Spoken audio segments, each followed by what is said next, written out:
Five,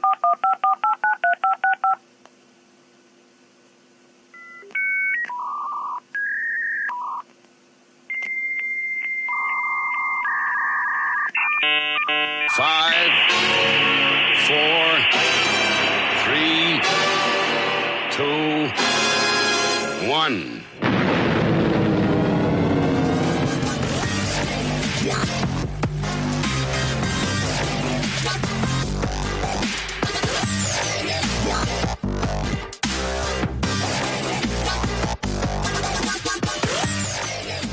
All right, hello, willkommen, bienvenue, konnichiwa, ni hao, jambo.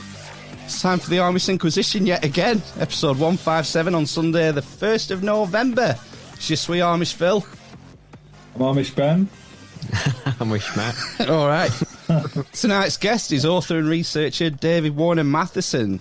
Dave's written close to a dozen books exploring the links between ancient mythology, theology, and the stars. His work provides evidence for a worldwide system of celestial metaphor rooted deep in prehistory, which has provided the foundation for many of the myths, religious texts, and oral traditions we see around the globe today. You can go to starmythworld.com to find out more. Welcome to the show, David.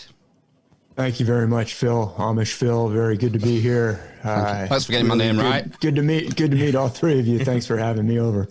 Good. Yeah, I've been looking forward to this for weeks.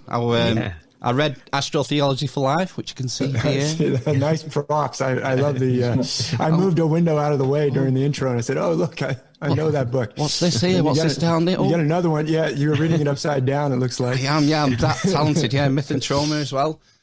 So it's great to have you here. I watched your video recently, the one you did with Cometan on your website. Oh yeah, that was interesting. Thank you for the intro. Thanks for. I guess he's in your neck of the woods or your neck of the island. He lives in our town. Oh, okay. And was it you, Amish Matt? Did you find him? I think so, yeah. I stumbled across him. There's an article on a local blog about him. Yeah, doing his first sort of lecture, I think. That's right. He was meant to do his first sort of public speaking engagement in, I think it was due in March, wasn't it? Or April. Yeah. And we had him on just before the lockdown in March, and obviously it all got cancelled, and that's all been delayed. But yeah, I thought it was interesting what you were talking about. Yeah, that was a fun conversation. We're going to do another one, I think, sometime in November. Here we are on the 1st of November. So we put it off because of the we were going to have our Grimerica trip to the Contact at the Cabin in Utah, but of course the Canadian border is still locked down. And I saw the meme you just put up on your Instagram with the sign language guy saying that you guys are gonna be locked down for a while. It sounds like. Yeah, we had actually, you know, Ben and Matt don't talk very much, so they should be doing sign language in the background during the show. I know too. Yeah, most of your sign language is used during motoring, isn't it? Remote strangers on the interstate, on the freeway. yeah, I know about 3. So yeah, I call that a working knowledge, maybe. Yeah, I am interested in learning more about the backgrounds of Amish Matt, Amish Ben, and Amish Phil. I mean, you guys are obviously, you know, Amish is a North American phenomenon mostly, and I think you're unfamiliar with the fact that they're not allowed to wear mustachios. Ben and Phil, you got to clean that up. You know why? Why is it? Why can't they wear mustaches? Because mustaches are associated with the military. They're pacifistic, and for a long time, you know, especially in Germanic countries, they would talk about, you know, the big mustachioed. Even when the Romans were fighting the Germanic people, they talk about their facial hair and things like that. But having a mustache was kind of a sign of the military order, and they were rejecting that. So they shave everything. I mean, they shave the mustache but leave the beard. But you can't have a beard until you're married. So I see that Matt is potentially the unmarried one in the group, and Phil and Ben are obviously married and I hate have several kids going by now, right? I hate to break this to you, David, but we're You're not we're not actually Amish. No. Yeah, well, we can get into that. You're going to get me in trouble with the Amish then. It's all right. I think they'll never hear it. Yeah, Ben, I think, Ben, at this point, you need to explain yourself, don't you? As in why the podcast is called the Amish Inquisition and we're all called Amish people. Well, I don't know. It kind of it developed in a sort of period of unconsciousness, I think, between us. But I guess the thinking behind it is that no one expected us to do a podcast, hence the Inquisition side of it. The Spanish Inquisition was taken, and I guess we kind of pitched ourselves to the Amish, knowing that we'd get 0 listeners anyway at the outset. So to really maximise that market, so I feel like we have cornered the Amish market. Well, I think that's the best. I apologize in advance to any Amish who may be listening. It might be Rumspringer for some people. They might choose the hallowed night to listen to the Amish Inquisition. Yeah. And really, if they do, they'll be shocked at what we're going to talk about. But how long ago did the podcast come together? I think it was August 17, wasn't it? The first one? Mm-hmm. Yeah, I think so. About 3 years, isn't it? Just over 3 years. Yeah. And sorry. It started off as just sort of a social thing, really. Well, I suppose, 3 years ago, so we'll all have been about 34, 35. We've all got young kids and families, and once you get into that period of your life, your social life with your mates sort of takes a big nosedive. And we've often taught that as men, as opposed to women, women tend to ring each other up. They'll ring their girlfriends up or go around for a coffee and shoot the shit, whereas men tend to have to need an excuse to meet. So whether it be going to the pub or football match or the rugby, or there always has to be sort of an underlying reason to get men to get together and talk to each other. So that was sort of why it started, and it's sort of developed from there, really. Yeah, I saw some, I think it was a female podcaster who said something like, most podcasts are just an excuse for men to have meaningful conversations or something like that. It's bang on. It's true. Yeah. You can have a meaningful conversation without an excuse if you do it on a podcast. But were you all buddies when you were 5 years old, or? A little later than that. Yeah. High school, I think we were all at the same high school. I think you two were in primary school together, like elementary school equivalent. Yeah, that's cool. Well, thanks for inviting me in to the podcast for a conversation. And I don't always get to hear all of your. I've listened to a few podcasts of yours, and a lot of times you just let the guest talk. So I just wanted to kind of hear a little bit more about yourselves. Yeah, well, that's the way we do it. Is we have a sort of an hour or an hour. It was about an hour and a half last week with the guests trying to learn something. And, about various different subjects, esoteric subjects, we had archaeologists, scientists, authors, just to try and learn something, really, and share that with the audience. And then sort of the second half, the second end segment, we go over some current events and sort of talk amongst ourselves and be a bit silly. So Got it. That's the sort of the balance. But yeah, that's why you're here, Dave. We want to learn about star myths. Yeah, so I got 40 minutes left before the fun part starts. Yeah, how'd you hear about my star myths? I see. I mean, thanks for buying the books and putting them on the table. Yeah, I heard how much you were able to get through, I don't know, but how'd you hear about it? It was Grimerica. Uh-huh. We had Darren and Graham on a few weeks ago, didn't we? But I've been listening to Grimerica for years. So I'm pretty sure that's where I heard you first talking. And then, were you on there quite recently? So we I haven't been on Grimerica for a little bit. Maybe it's been within a year, but I've been on several times. Of course, Darren and Graham are great interviewers, and we've set up a couple of events that I'm scheduled to go to if we ever are allowed to leave our homes. I mean, it's actually more a problem with the guys from Canada being able to come down to the U.S. and get back home in a timely manner is the main problem. And since they are kind of the stars of the show, we're working on getting the border opened, or I think Darren's been digging a tunnel in his spare time. So either we'll get one of those two things fixed and ready to go. But yeah, I've been on a lot of podcasts, and I put them in my website as an archive, so people can go check those out. But yeah, I think esoteric. This is the heart of it right here. The connection between the myths and the stars, and using what is esoteric anyway is using something else to help us kind of bridge that gap to grasp something that we wouldn't maybe be able to grasp otherwise. It's not trying to hide something, is what this writer Schwaller de Lubitsch argued. It's thought of as kind of trying to hide things, but it's really, you couldn't grasp it without the esoteric. He says it can't be betrayed because everyone has to grasp it for themselves. It's kind of like a thing where you go, oh, it's like a eureka moment that occurs. If it's done correctly.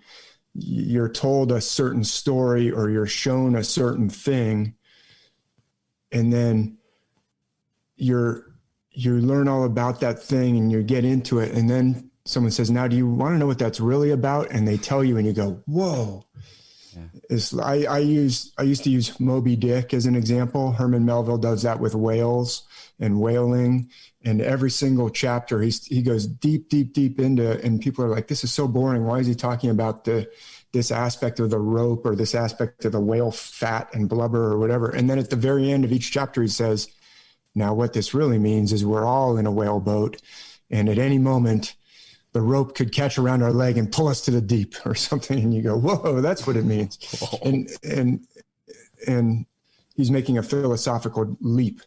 That's what I think is going on in these star myths. And that's, you're talking about these esoteric subjects. I think that's what's going on. They're like helping us to leap into a new understanding. You use, in Astrotheology for Life, you use a fantastic metaphor that you describe about the furniture with the sheet over it, which I thought was brilliant.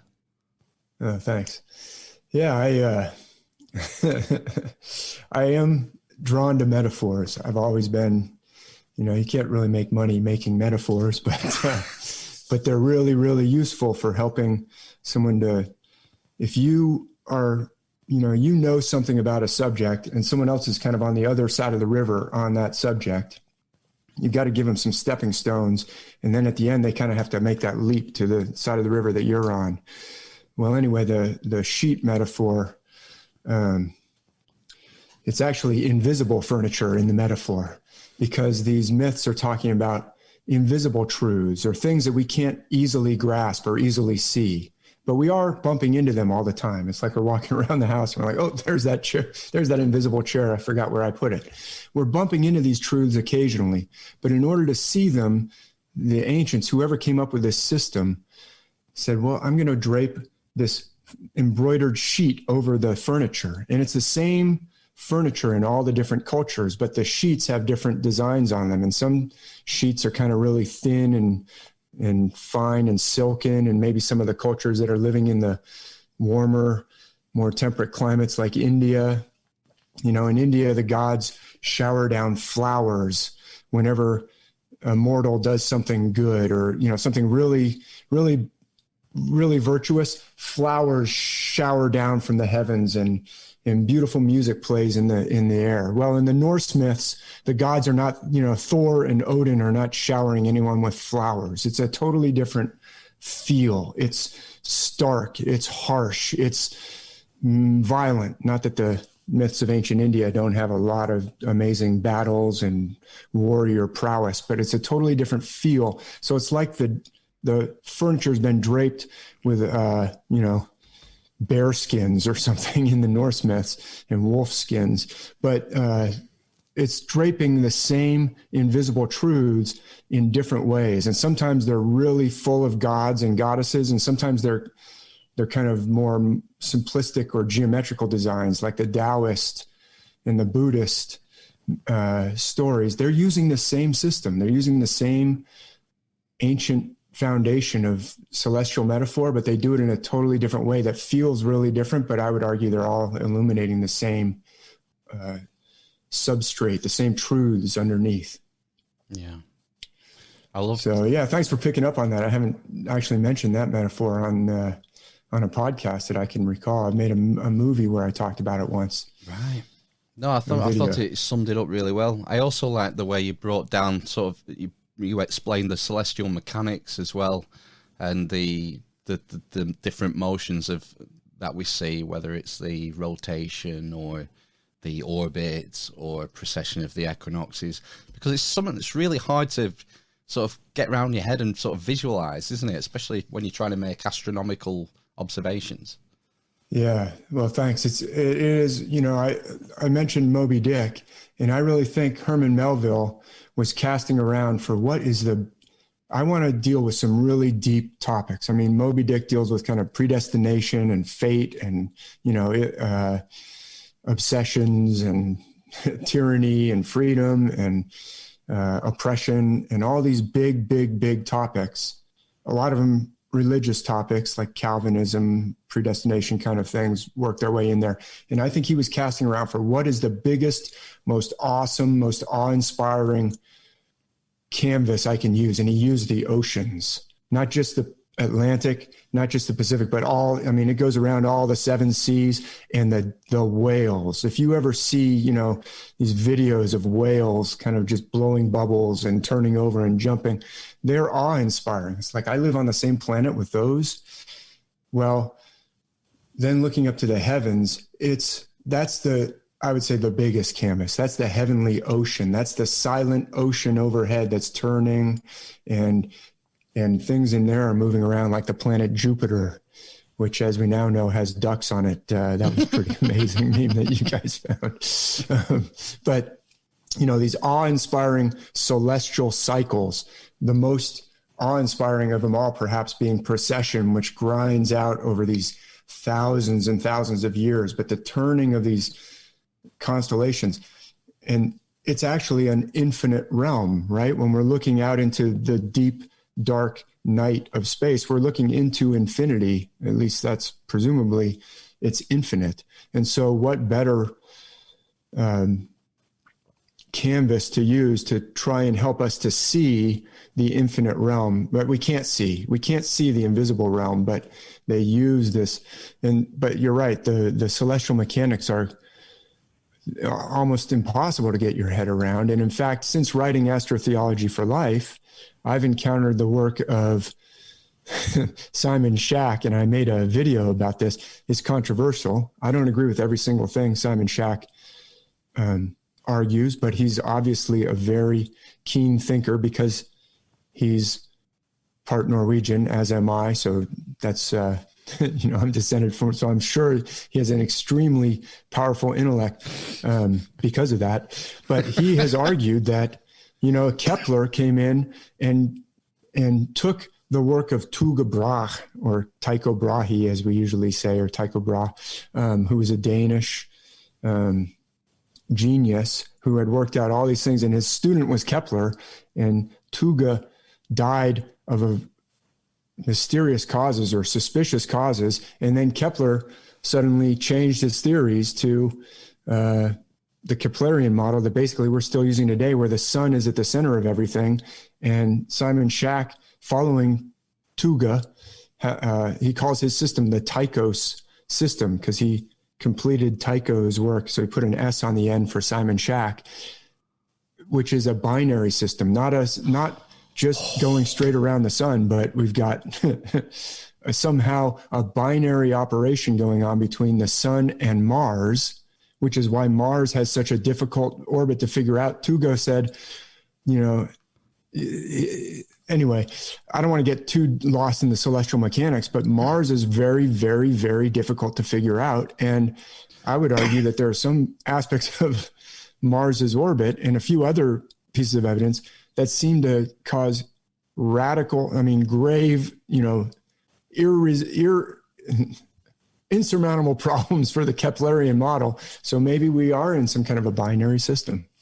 Yeah, this is something I've been thinking about recently, in the fact that we have the leap year and that the orbit is 365 and a quarter days. It doesn't make sense to me. It should be balanced in some way.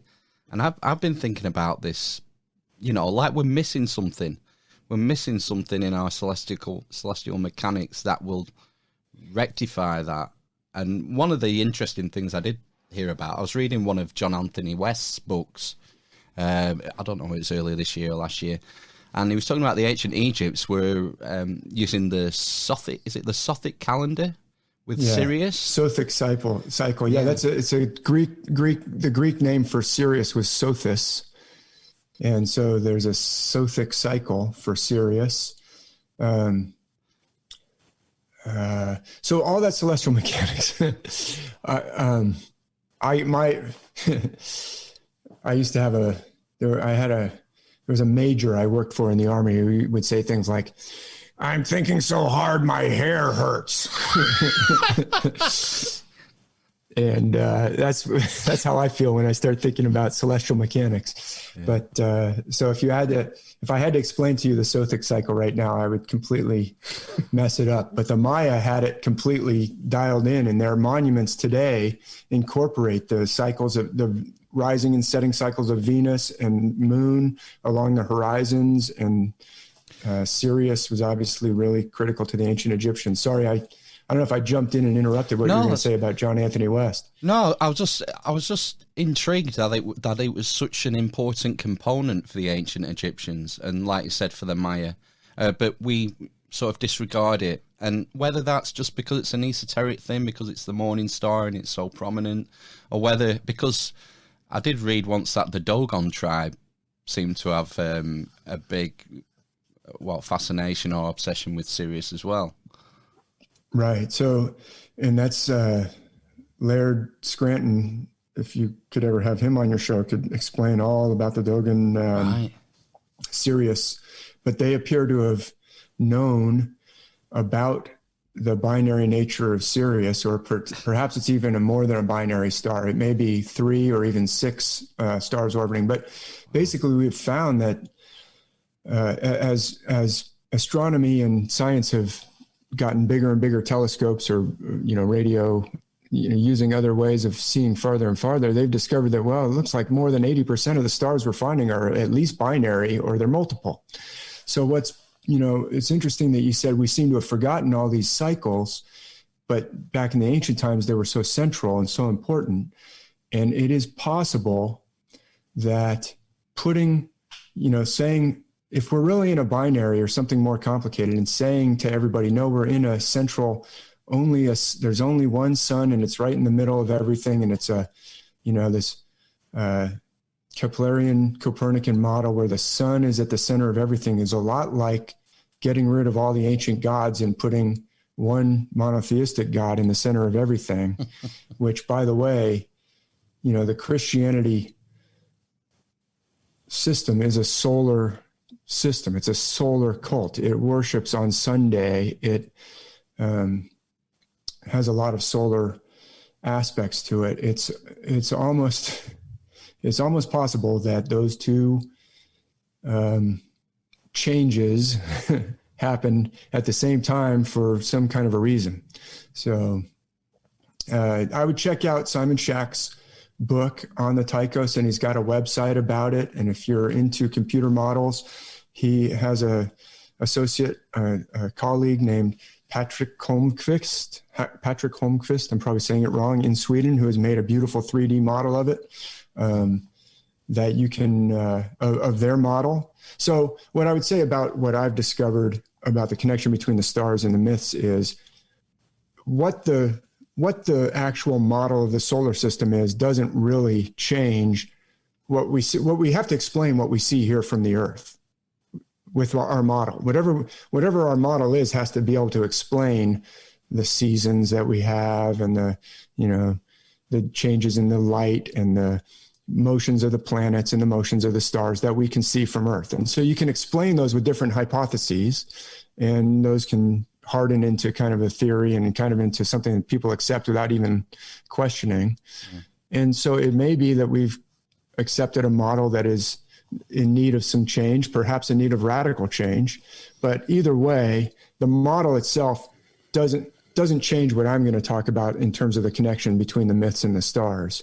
But it is possible that somebody changed the model on purpose for some reason to get us to not understand that the moon cycle is super important. In fact, it may be that the moon cycle is at the center of the whole, is like the central gear in the whole system, and they're all actually correlated in even ratios to the moon, not to the Earth's rotation around the sun, which is which would be pretty amazing. Anyway, so that's a whole nother tangent. I'm not the expert in that area, so I don't want to. Now I've used up all 40 minutes of our hour. But I did notice in astrotheology as well, when you were talking about precession, you were sort of hinting at maybe an alternative explanation for why that happens, why the precession of the equinoxes occurs. That's right.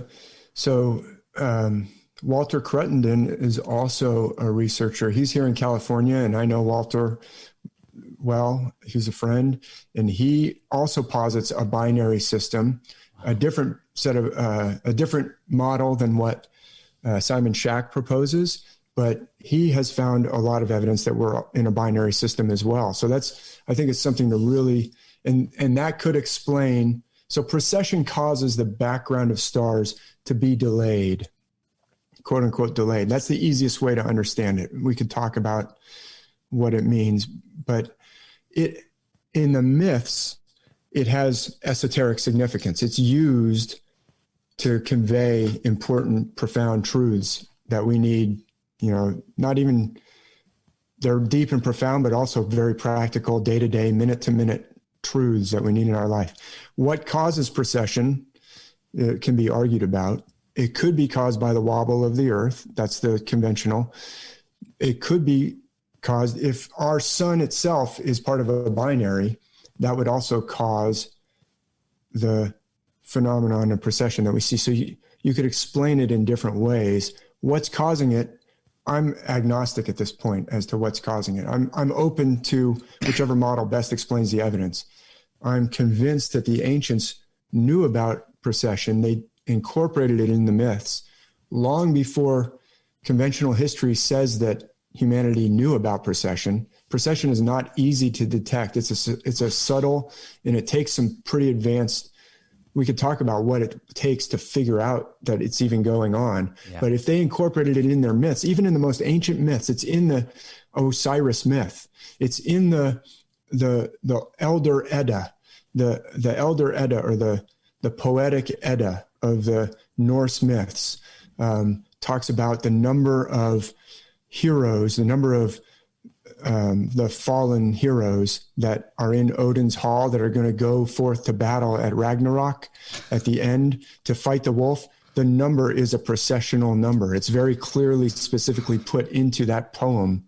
Yeah. It's a precessional number showing it's part of this system. It's around the world. Precessional references are in myth around the world. It's amazing.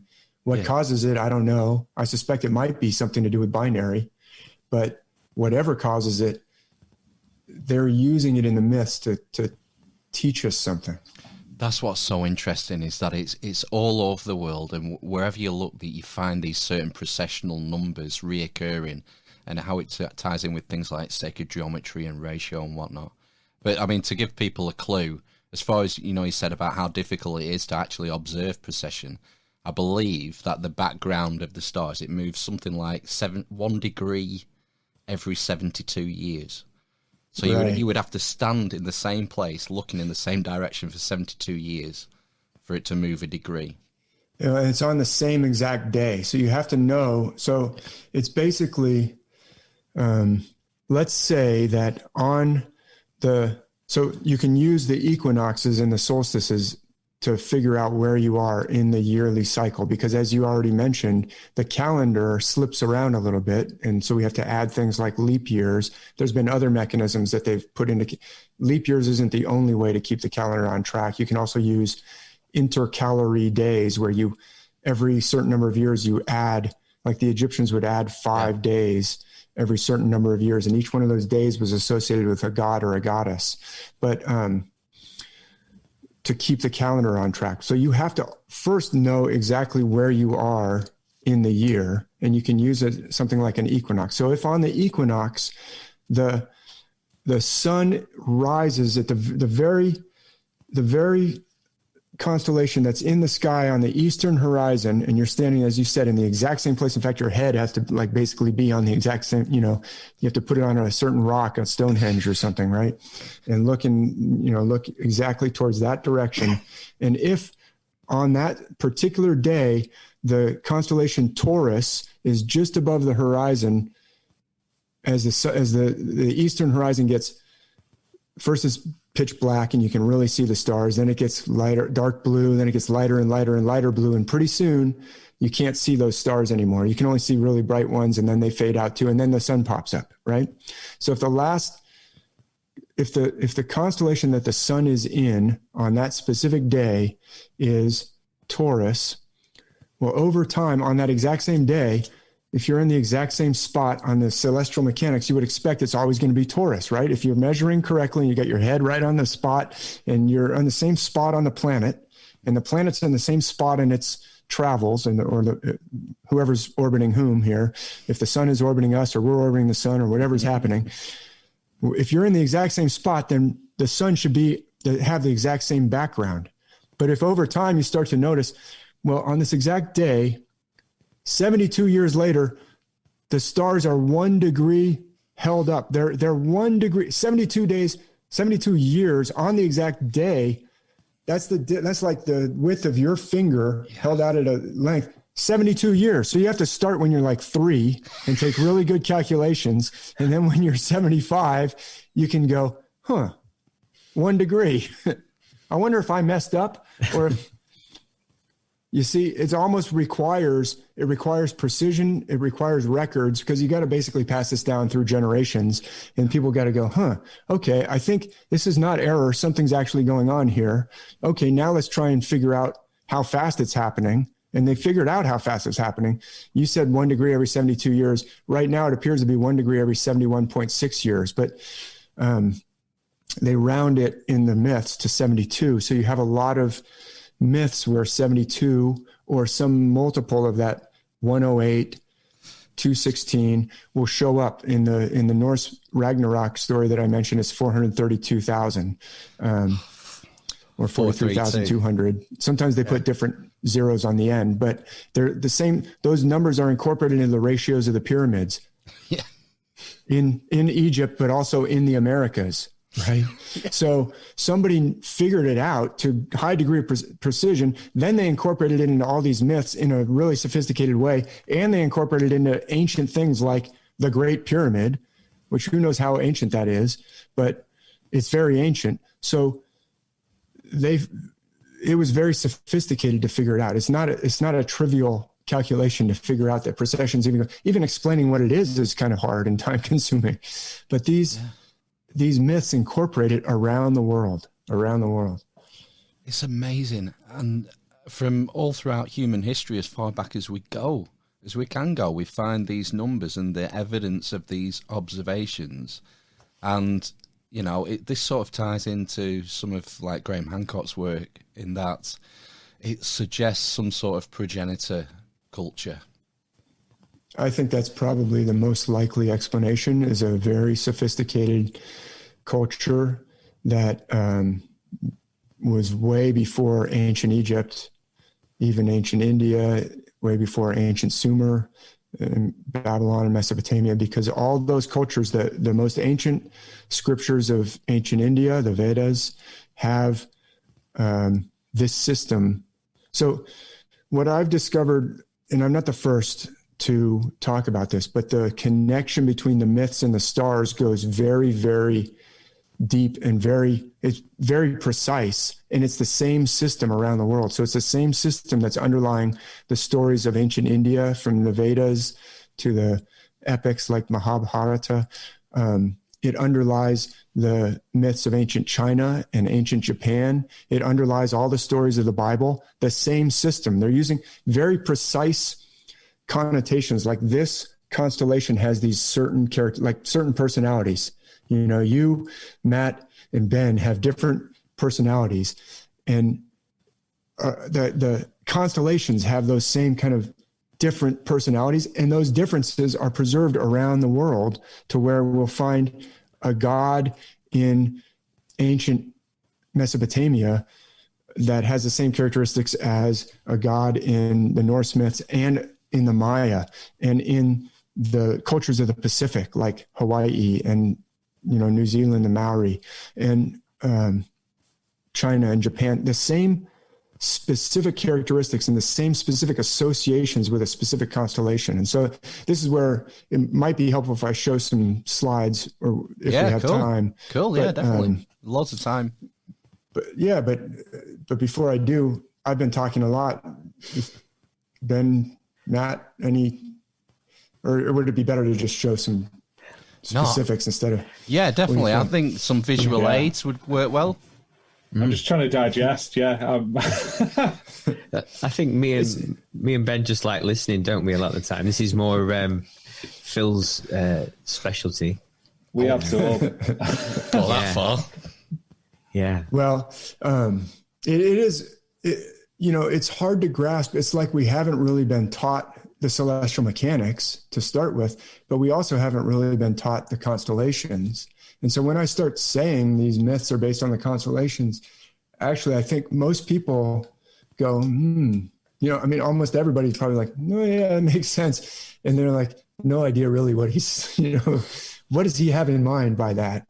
Because it's even hard to envision a constellation unless you know what to look for. That's another thing I talk about. It's a whole nother tangent we could go into, but I'll show you some visuals and try and explain it. And I always try and show, maybe something slightly different than what I've shown on other podcasts. So cool. We'll see if these work, or if these are good examples, bad examples, or not. So what I have to do, have you enabled me to share my screen? I hope so.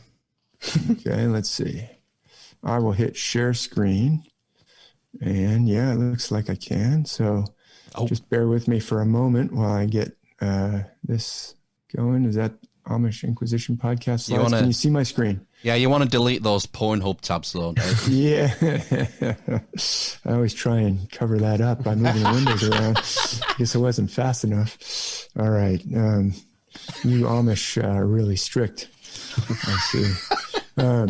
No, actually it's interesting to talk about how these different sects, the Amish is a very strict sect that arose from trying to take the Bible literally. And they're trying to figure out, we're in this world that doesn't come with instruction manual, and we're all trying to figure out what's going on. But anyway, so some of these slides are not suitable for young children, and also if you really take the Bible literally, because this will be potentially disturbing. So I'll just launch right in. So this was just discovered in Pompeii, the ancient ruins of Pompeii. In 2018, this fresco was discovered. This is high quality artwork. What really caught everyone's attention was, first, it had been laying under the ashes since, we're told, AD 79 is when we think that Vesuvius erupted and buried the town of Pompeii. And I made a video about it in 2018. November was when this was discovered. But the quality of the art is very high, but also it's risque or erotic, frankly erotic, right? This is a picture of a myth. She's staring right, but what really caught people's attention is she's staring right at the viewer. She's breaking the fourth wall, so to speak, right? Yeah. Do you know what myth this is? I've no idea. The Lady and the Swan? Yes. One of the gods from Jupiter. Who said it? Yeah, that's right. You're both right. Two points for Ben and Phil and Matt. I don't think you got your answer in time. Who said it? Phil said Leda and the Swan, right? Was that you? No, it's Matt. I said Oh, Matt. No. Oh, okay. No points for Phil. Good job, Matt. Ding, ding. Yeah, it's Leda and the Swan. And Ben correctly said this is one of the amorous affairs of, what'd you say? Was it one of those ducks that are on Jupiter? Yeah, one of the ducks on Jupiter. Okay, that's what you said. Yes. It's one of the amorous affairs of Jupiter, also known as Zeus. That's what I thought you were saying. So this is one of the seductions of Zeus. He is constantly running off to have affairs with mortal women, right? And so he seduces Leda in the form of a swan. Now, everybody loves the myths, but the myths are frankly sometimes bizarre and violent and then sexually explicit. So it's like when you're a child, you usually get exposed to the myths. You don't get exposed to all of them. Then later on as an adult, you're like, oh, I love the myths. And then you start reading them and you're like, this is just weird. I don't even know what it's talking about. Well, this is the story of Leda and the Swan, and it's celestial. I'll just jump ahead. Oh, Leda and the Swan. It was painted no later than AD 79, if we're correct about the date of the eruption of Vesuvius that horribly destroyed the city. I mean, it was a pyroclastic flow that came down of basically clouds and ash that were so hot. It was like many hundreds of degrees, so many hundreds of degrees that it doesn't matter if it was Fahrenheit or Celsius, and it basically killed everybody on the spot and then buried them in ash. And so this was just recently uncovered in 2018. This is the night sky. So if you're watching this on a mobile device, you probably want to look at it on a bigger, on a big Mac screen, or if you can throw it up onto your big screen. But can you, Matt, Ben, and Phil, see the stars there? Yeah. Yeah. Good. Yep. And we're looking south. We're in the northern hemisphere. And can you see in the center of the screen, there's a distinctive feature going up and down there? The Milky Way. That's the Milky Way, which I will outline here for all the viewers at home. So this is the brightest and the widest part of the Milky Way. The Milky Way is it's a band all the way around us. It's the galaxy that we're inside of.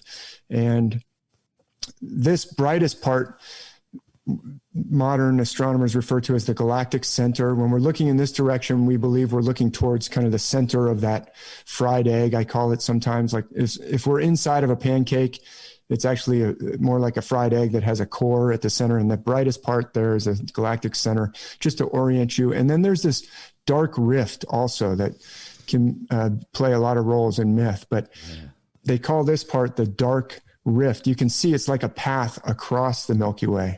If I take it all out, can you still see all that? Yeah. There's the Milky Way, Galactic Center, dark rift. So now I'm going to bring in some constellations.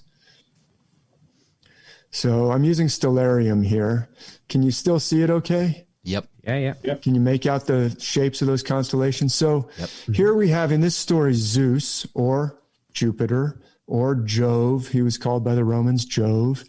And he is seducing a queen, actually, Leda, but he turns into the form of a swan to do it. Now, which constellation do you think might play Zeus out of all the ones that are on the screen here?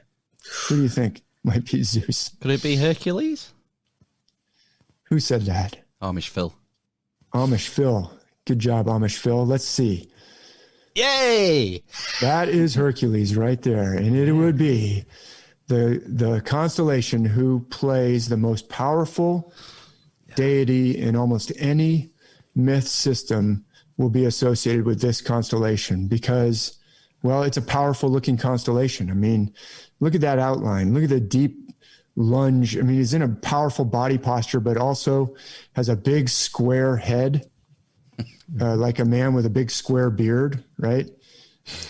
Ben is modeling the square looking shape there.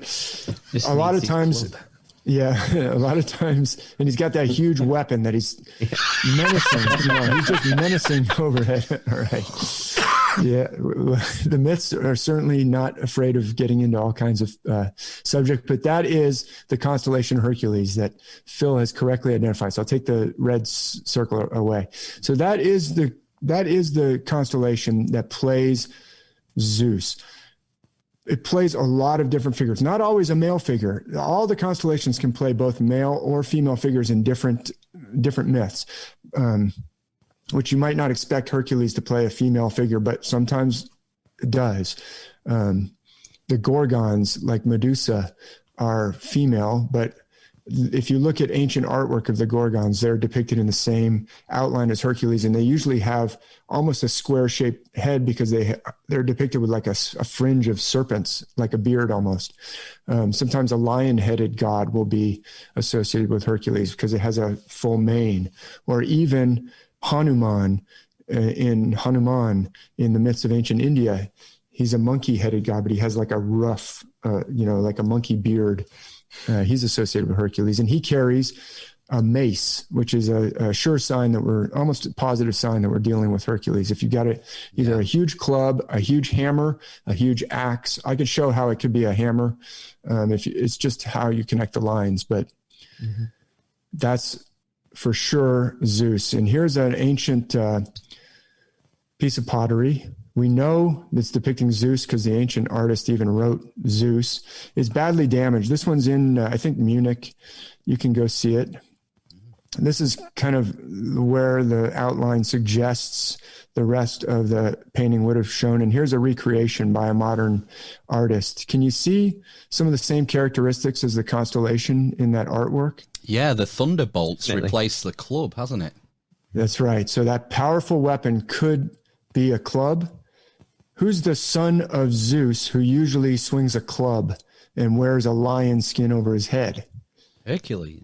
Hercules. That's who the constellation is named after. Yeah. So Hercules has a lot of the same characteristics as Zeus, but his weapon's usually a club. But Zeus is a thunderbolt weapon. And actually, I don't show it on this one, but in other podcast slide presentations, I show some depictions of the Maya codexes show a god in the same deep knee bend posture, holding a thunderbolt in almost the exact same depiction of a thunderbolt. And that thunderbolt also looks like the thunderbolt that Indra wields in the myths of ancient India. But look at the posture of Zeus. Look at his deep knee bend. His heel is raised and his front arm is reaching out. You see the match to the Hercules constellation? Oh, yeah. Definitely. Yeah. So, and some people have said, oh, well, you can't prove it just from artwork, which is true. I use artwork because we're on a podcast that has YouTube and it's easy to see. I could throw up some texts here too. This is a translation of the Iliad that's online, and you can see it. Zeus that thundereth on high. He's up actually above the zodiac. He's close to the North Star. I could show where the North Star is, but not to get off on a tangent. He is up above. If you go up the Milky Way, the zodiac basically runs along the bottom edge of our screen here. He's on high. He is Zeus who thunders on high. And this is a translation of the Iliad this book was printed in 1924 and it was scanned in. And I think it's neat that before it was scanned in, somebody back in the 1920s, he wrote thundereth on high. He thought that was pretty cool. So I think he underlined the Greek there on the left, but you can find in the text connections which show that the constellation Hercules connects to Zeus. Here's one from a little bit later in the Iliad. Zeus has a characteristic when he is asked for a favor. Sometimes he won't say anything. He'll think, and then if he nods his head, if he bows his head, he won't go back on it. And right here on page 43, this is in the Iliad, chapter 1, book 1, lines 514 through 539. He's being asked by the mother of Achilles. She's coming to him and says, look, Zeus, my son Achilles, I know he is fated to die in this Trojan War, but can you please let him win some glory first? Right now, Agamemnon is totally disrespecting Achilles. Can you please let my son have some glory before he dies? Do it for me. And she hugs his knees and begs him, and he thinks about it. And then finally he says, I will bow my head to thee. You can see it. I put it, that thou mayest be certain from this from me is the surest token among the immortals. No word of mine may be recalled, nor is false, nor unfulfilled, whereunto I bow my head. The son of Cronos spake and bowed his dark brow in assent, and the ambrosial locks waved from the king's immortal head, and he made great Olympus to quake. Wow. Now look at the head of Hercules there. Can you see that even the outline of the constellation looks like he's bowing his head slightly in a nod? Yeah.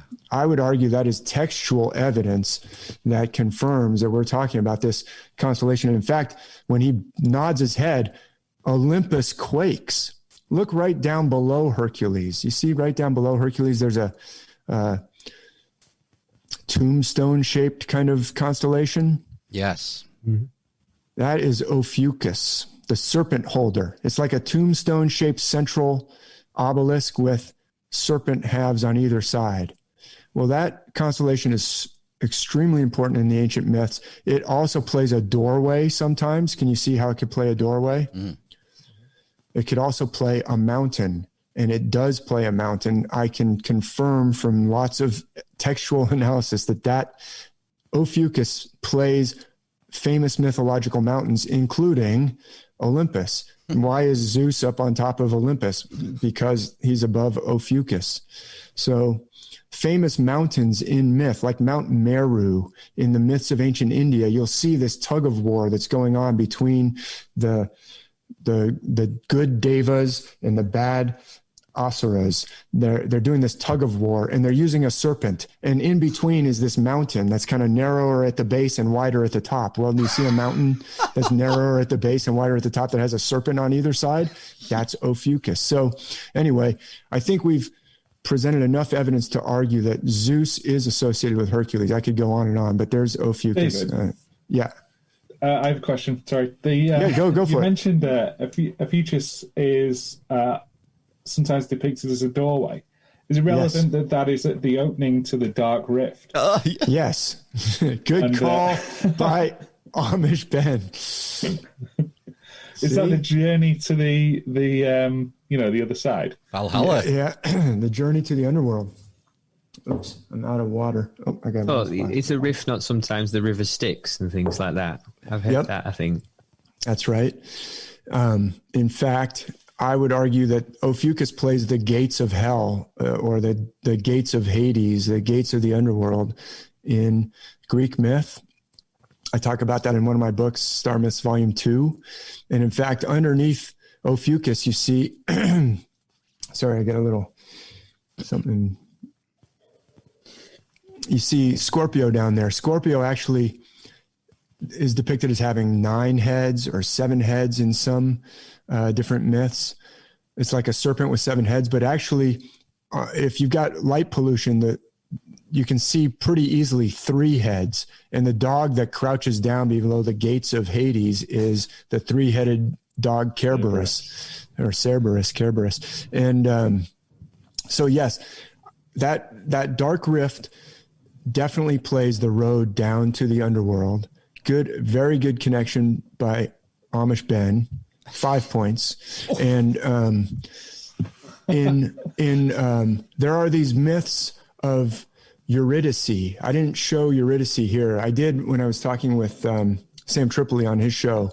I mentioned Eurydice and showed some things about the Eurydice myth. Orpheus and Eurydice. Remember Orpheus? He could play the harp or the lyre, and he had to go down and retrieve his beloved Eurydice from the underworld. Oh. Well, in the Native American myths, they have a very similar pattern of the beloved wife has gone down to the underworld, and the intrepid husband goes down to retrieve her. And in their versions of the Orpheus and Eurydice myth, we shouldn't really call it the Orpheus and Eurydice myth, as if the Greeks have a corner on the market for this myth, but the North American versions of this myth, which are found all the way from the West Coast to the East Coast in various variations in all these different Native American nations and tribes, preserve more aspects of the story. And a lot of times they go down, the hero has to go down like a very narrow path or a rope bridge, and there's a bird that tries to scare him into the water. You can see the constellation Aquila, the eagle, just to the left of Ophiuchus, and up above there is the swan that tries to scare him into the water and turn him into a fish. If he falls into the water, he'll turn into a fish. And there's a constellation Delphinus right there. I'm pointing to my screen. I guess no one can see that. But anyway, yes, that path is really important. The dark rift plays a role of a path or a crossing of the Red Sea in the myth of Moses. You can see that Ophiuchus is holding out a rod or a staff over that rift right there. That's where the sea parts for the crossing of the Red Sea. So it's a really important feature. Good catch, Amish Ben. Now we're totally off track on time. Sorry. We got to stop. That's it. No, yeah, I'll keep going if you want. Definitely. Show you the swan. So Hercules is right next to a swan. So yeah, we'll get back to the swan. So remember, we're talking about Leda and the swan. So Zeus is often turning into different things in order to seduce mortal women. And in this case, he turns into a swan. Can you see the whole swan, or is my? Yeah. I've got a little. Yeah, we've got it. Yeah. Okay, I got a little message up top that says you are screen sharing. It's kind of covering the swan on my screen. It's not covering it for you? No, it's fine. No, we can see. Good. Okay. That is the constellation that we call Cygnus the Swan. He can play the role of different celestial birds. Often it plays a swan, but sometimes it can play an angel or a dove descending down the Milky Way. But that, I would argue, is what Hercules turns into in order to seduce Leda in the story of Leda the Swan. Now, who could be Leda? Well, for a long time, I thought for sure it was Sagittarius. See Sagittarius down there? That's Sagittarius. Sagittarius plays the role of a beautiful maiden, a beautiful goddess in a lot of myths. But actually, as I was preparing this, I started to rethink it a little bit. I'm not sure that Sagittarius is Leda in this case, because does anyone know who are the offspring of Zeus and Leda? No. So it's really important, actually, for the esoteric meaning. So Leda is the queen of Sparta, and her husband, the king of Sparta, is off in a battle. And that's when Zeus says, aha, here's my chance. She's so beautiful, I'm going to seduce her while he's gone. But he realizes that if he gets her pregnant, when the king comes back, he'll be like, okay, who is the father here? Because I was off in battle. I will have to kill my wife or something, you know. So he's going to have to arrange for the king to come home that same night. This is a pattern that happens in Greek myth a lot, where there'll be two twin sons born. One will be from Zeus, or another god who was there earlier in the evening, and then the god will arrange for the mortal husband to come home so that it doesn't raise any suspicion, and then there'll be a mortal child. So this is the sons, the twins. One is mortal and one is immortal of this. Castor and Pollux, then, is it? That's right. That's right. So I actually, if we have time, I'll zoom out to Stellarium and show you.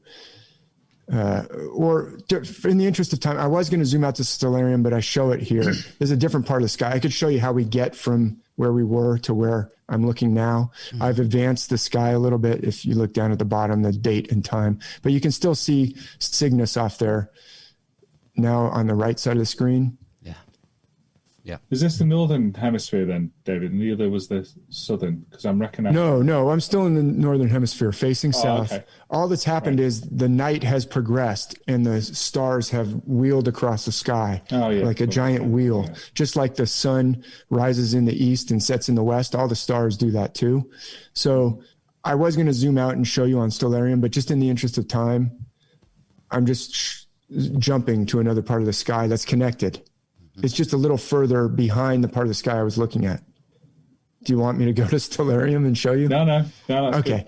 It would be a little bit of a smoother transition, but I think that if Zeus turns into Cygnus, or turns into a swan, which he does, Zeus has that's actually Zeus's upraised arm at the far right. He's sinking down into the west. He's in the far right That's like his hip and his elbow. And then you see the lyre, and then you see Cygnus. You see Lyra, the lyre there. So he's sunk down into the west, but he's turned into the swan, and he's going to go find a mortal woman who's going to become the mother of Castor and Pollux. And I would argue that probably in this case, it is the constellation Andromeda. There's Andromeda. She's right next to the great square of Pegasus. And you can see Pegasus off to kind of the right and below the red circle I've drawn. You see it looks kind of like a horse. Yep. And so she's the queen of Sparta, which in the Odyssey, they talk about horses and Sparta. And when Telemachus, the son of Odysseus, goes to Sparta, the king of Sparta tries to give him horses. And he says, no, I'm from a rocky island that's better suited for goats. Down below, you see Capricorn, the goat. So Sparta is associated with horses. So I'd argue it is quite possible that Leda is actually associated with Andromeda, and her offspring are the twins of Gemini. You can see how they kind of may be envisioned as her offspring. You know, she's given birth to the twins of Gemini, and one is mortal and one is immortal because of the ruse that Zeus came up with that I just told you about. And that's very common. So which one's mortal? Which one's immortal? Pollux is immortal, and that's the brighter star, which is on the far left. And Castor is mortal, and that's the dimmer star. It's on the right and upwards on our screen. Yeah. So Zeus seduces lots of different women. He also seduces Danae. She's the mother of Perseus. Have you ever heard of the story of Perseus? Yeah.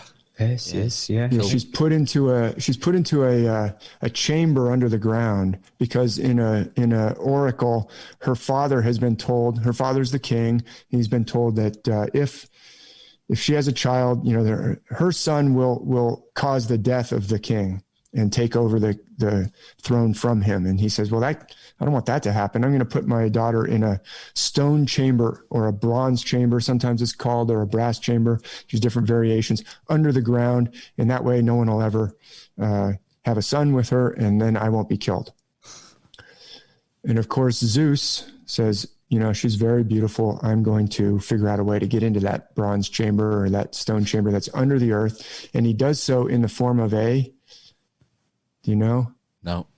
He descends in the form of a shower of gold, actually, which, you know, these are fairly sexually explicit stories. This is an ancient picture. Yeah, it's an ancient picture, but he comes in through the ventilation cracks of this bronze chamber. And there's an ancient picture that shows it. You can see that kind of those are like gold coins, like falling into her lap there. Yeah. This is a more modern depiction by someone named Gustav Klimt, who was a famous painter in the early 1900s. If you watched when I was on Judith Kwoba's Night Flight show, you can go back and watch the video. Gustav Klimt did a painting of Judith. She's a figure in the Apocrypha who cuts off someone's head. So he's famous for these kinds of paintings, but you can see the golden shower there. So he's famous for these kind of very frankly erotic paintings. But who could be, if Danae is the mother of Perseus, who could play Danae? Well, once again, it could be Sagittarius because the Milky Way flows down onto Sagittarius. I would say that's what Zeus turns into, the Milky Way. There's the Milky Way. This is a fainter part of the Milky Way. But based on, look at these paintings and look at where Andromeda is. And the shower could be Zeus descending onto Andromeda, and she's in that, you know, square box there under the earth. You see the square, the great square that she's connected to. Mm. And who is her child? Perseus. From the myths, it's Perseus, and there's Perseus right there. It looks like the child of Andromeda. And so, you know, then the king's messengers come and say, hey, king, I know you don't want to hear this, but Danae has a child. And he says, what? How did that happen? Well, I think it might be the child of a god. This is a virgin birth. This is very common in myths around the world where there's a child of a god. is a virgin birth story. And then Perseus and his mother are put out into the sea in an ark, and they float away and land on an island. And that's where Perseus grows up into this hero that goes off and eventually has to battle the Gorgons and slay Medusa. So, but you can see how this myth is based on it, or you can see how Zeus's various seductions are based on the celestial features around him. He turns into a swan in this case. Sometimes he turns into a shower, which could be the Milky Way. I would argue it's almost certainly the Milky Way. I'm just not sure if it's falling down onto Andromeda in the story or onto Sagittarius. He turns into an eagle at one point to seduce a different woman, which there's Aquila, the eagle, is directly below Cygnus. You can still see it just there right above the W for west on your screen. It's got a very bright star. Yeah. That's Altair. It's bright star there in its eye. So why am I going into all this? This happens around the world. This is actually a different seduction scene. See, the Christians came along and said, oh, the pagans are, St. Augustine, when he wrote The City of God, said the pagan gods are just terrible. They're always off seducing and, having marital infidelity. But he either didn't know or else he knew and covered up the fact that the Bible is based on this exact same system, because this is a seduction that happens, or an episode that happens in the Bible. Do you guys know what that is? No, I don't. This is a famous character who's up on the roof up here. This is a painting from the 1500s. You see this character up on the roof right here? Yeah. Mm-hmm. Looking down at someone bathing. She's got like a basin there. Yeah. Come on, guys. Didn't you go to Sunday school? I'm just kidding. I just wanted to use that line. It's a line from Indiana Jones. That is David and Bathsheba. David spies Bathsheba while she is bathing. Her husband, by the way, is Uriah, who's a great general. And what's he doing? He's off fighting one of the wars for David. Same pattern that we just talked about. Yeah. And David says, you know what? She is really beautiful. I want to sleep with her, but I'm going to have to figure out how to get Uriah home. That's what happens is he has to figure out how to get Uriah home because he gets her pregnant. So, and then he says, why don't you come home and sleep with your wife? And he's like, I can't sleep with my wife. All my men are still out at the front. How could I go? I'm going to sleep on the ground right here. And David's like, okay, that didn't work. Now we have to come up with a different plan. We'll have to kill Uriah. So the same sorts of things that the early Christians complained about that are happening in the myths are happening in the Bible. It's just they're happening not with a bunch of different gods. They're happening with a bunch of different characters. Here's another one of a different painting from same era, 1500s. This painter is showing Bathsheba bathing basically in a fountain type thing. And there's David up in the window there. That's the shadow. That's the shower again, the golden shower, the fountain. Yeah. Maybe. So where I think in this case, for sure, she is connected with Sagittarius. Look, there's Sagittarius. Look at the outline. Pause, yeah. Mm-hmm. Now look at Hercules is up on the roof. You see Ophiuchus again? Yeah. You see how Ophiuchus has a little roof? You see, I mean, the Bible, the text says David is on the roof. David is associated with Hercules, just like Zeus is. He looks down and sees a beautiful maiden bathing. That's Sagittarius. She's at the widest part of the Milky Way, which is sometimes envisioned as a pool. In different myths, we'll have different Greek goddesses who are bathing in a pool. And then it's Sagittarius. I could show you, I've shown in some other podcasts and other videos how the goddess Artemis, when she's bathing, Artemis, Diana to the Romans, is bathing. And then there's ancient artwork that shows Artemis bathing in the exact posture of Sagittarius. But look at how the Sagittarius, look at it's almost like she's carrying a bow. Look at the painting from the 1500s. You see how her arms are, and then look at the bow of Sagittarius. Yeah. And you see how she almost has, she's like got a scarf. Like she's wearing a long silken scarf. See how it kind of like poofs up behind her hair? Yeah. A little bit, like poofs off of her hair. You see the little feature on Sagittarius? Yeah, it's bang on. And here we have this is the other one that I showed. I could show lots of pictures of Bathsheba, but it's how she has her hand It matches the Sagittarius. Yeah. This is to show that David is associated with Hercules. This is David slaying a famous giant. I know you just talked about giants last week.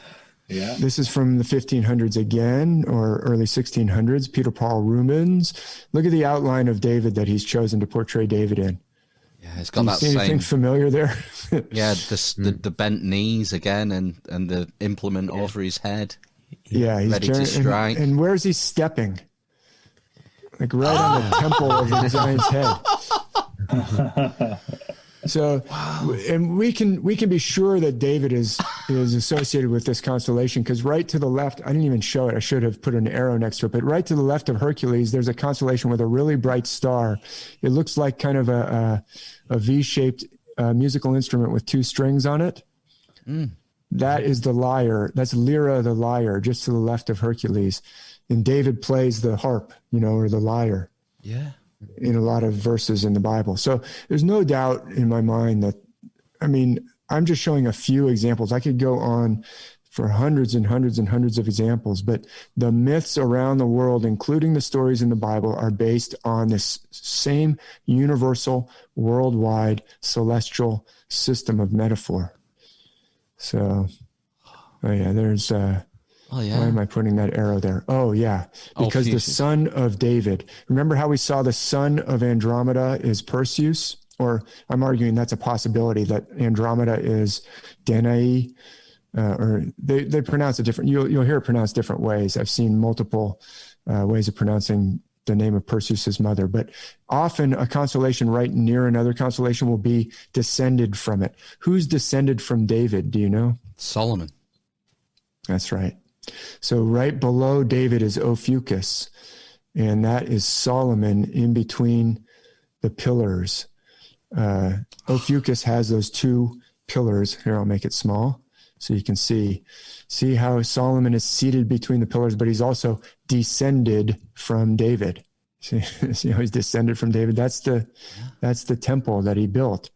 And in this is the scene of the famous judgment of Solomon. Yeah. This painting here is by Raphael, famous painter, lived in the same time period that those others that I've shown. They were definitely showing their knowledge of this system, or at least someone who taught them knew this system, or somehow this system got passed down to them. The famous story of the Judgment of Solomon, I've talked about it in other places, but because if you have time, I'll just close kind of my little slideshow with what is this about? Why are they doing this? There's two babies in this story. Does everyone know the story? I do. Judgment of Solomon? I don't. Yeah. Yep. Yeah. I know Phil knows a lot about the Bible, because he was asking me about Belshazzar, the feast of Belshazzar. Easy for you to say. Son of Nebuchadnezzar, right? But this is the story of right after Solomon is asked by the Lord, "What do you want?" Ask me anything. God basically says to Solomon, ask for whatever you want. This is actually a pattern that's found in myths around the world as well. We find King Midas is asked, what do you want? Well, I want everything to turn to gold. Bad answer. Solomon says, I want wisdom. I need help. I am judging this people that is so vast. They're as numberless as the stars, in fact. I'm judging these people, and I need wisdom. I don't know. I'm like a little child. Can you give me wisdom? And God says, I'm glad you asked that. That's what you could have asked for.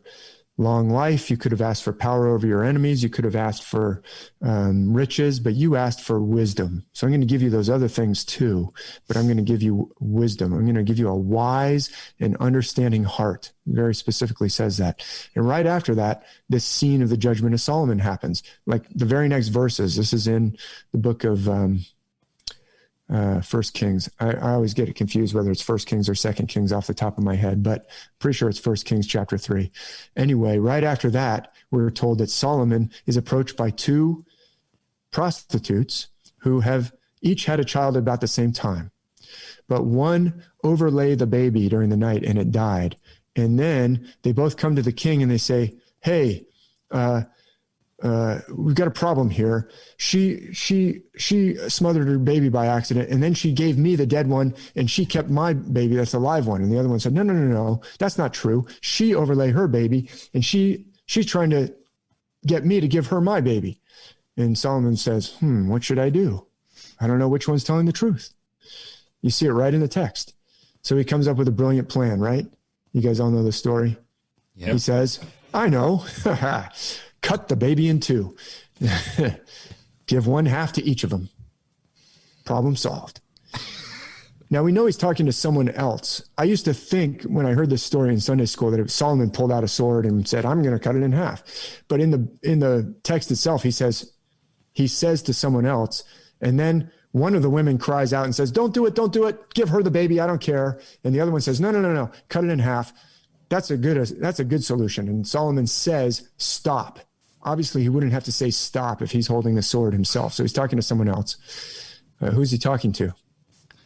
It's like Hercules. He's talking to the swordsman, who's played by Hercules.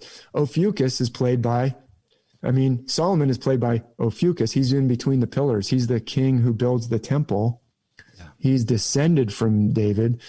In this case, Hercules is not playing David anymore. David is no longer on the scene, but the swordsman, you can see, is holding the sword in the very same way. And there's other paintings that show it even more dramatically, but the paintings don't prove it, but I can show from lots and lots of other examples that this is what's going on.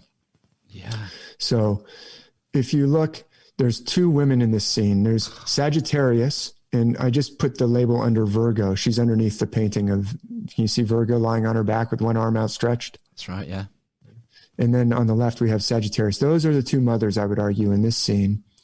And who's the baby? If you look up at Hercules, there's another constellation right in front of Hercules, a beautiful little constellation called the Northern Crown, or Corona Borealis.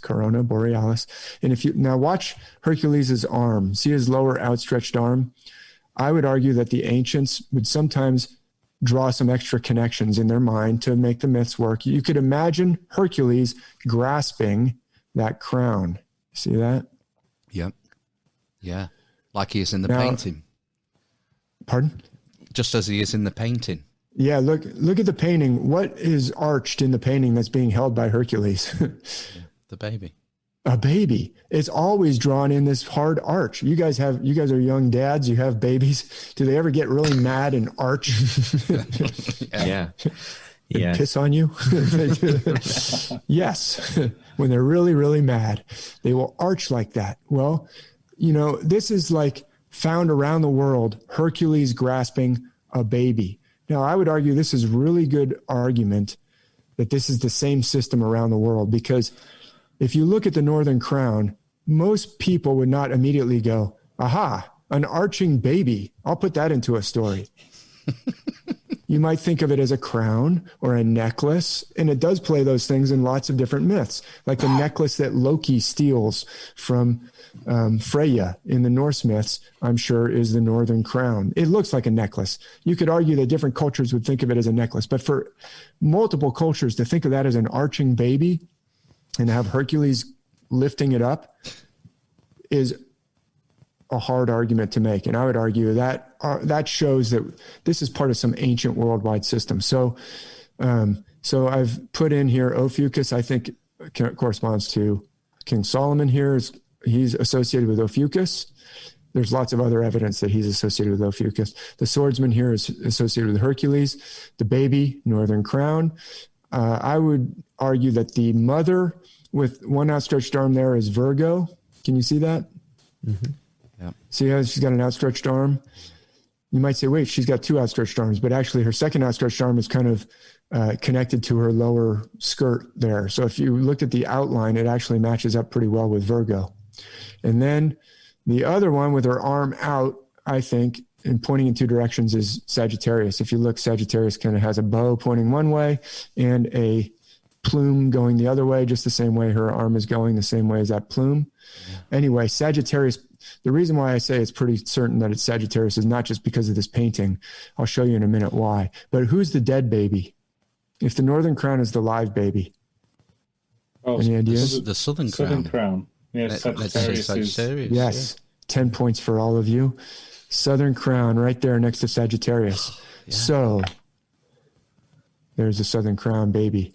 So which mother belongs to the live baby and which mother belongs to the dead baby? This is the hardest question. 100 points. I'm going to say the opposites. I'm going to say Virgo.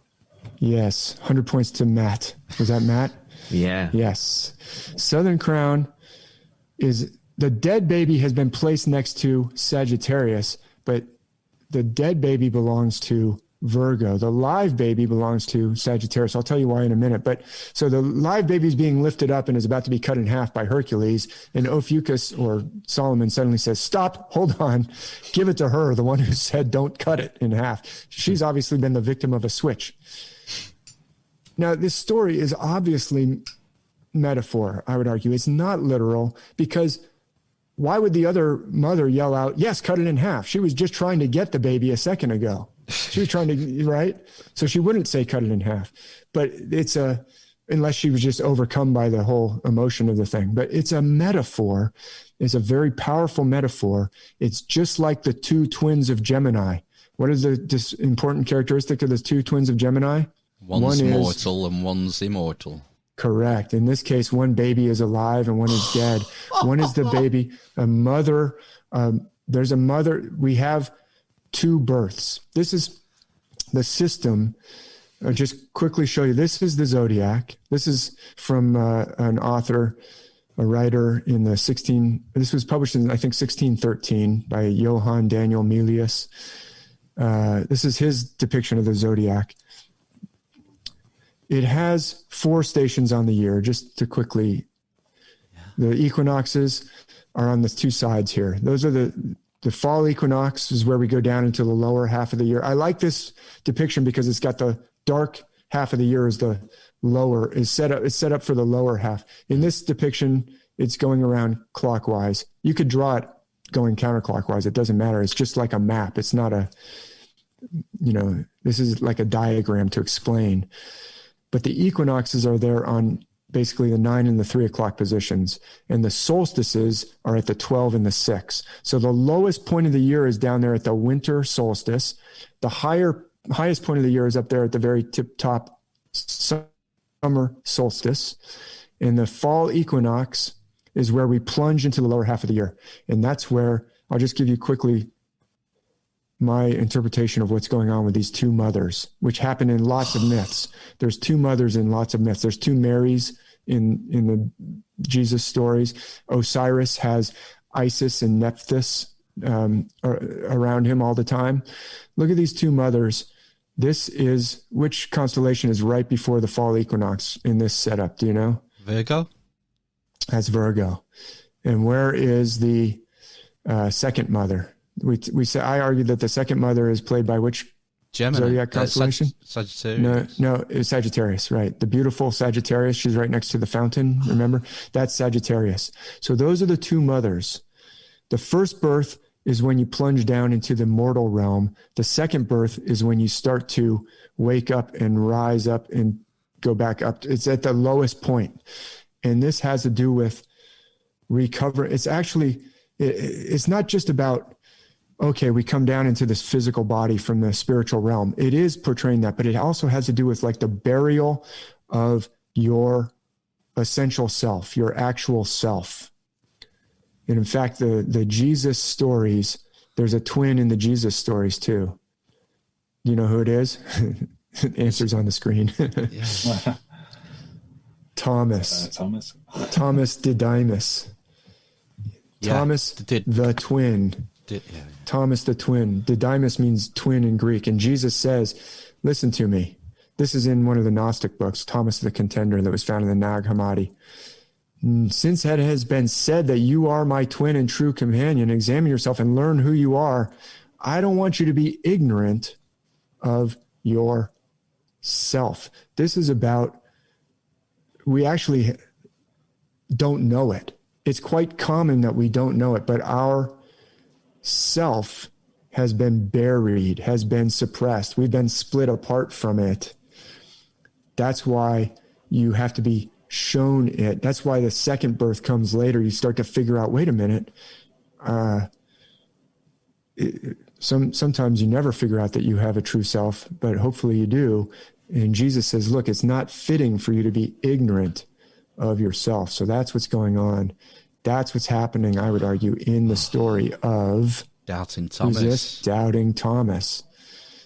This is a picture of the doubting part of ourselves, or actually we have many doubting parts. This is from cutting edge healers and therapists like Dr. Richard Schwartz, who if you guys know about psychology or psychological therapy, psychotherapy, therapy, Dr. Richard Schwartz has a system called internal family systems. Or I mentioned Dr. Gabor Mate, who talks about how trauma causes us to become separated from our self without even knowing it.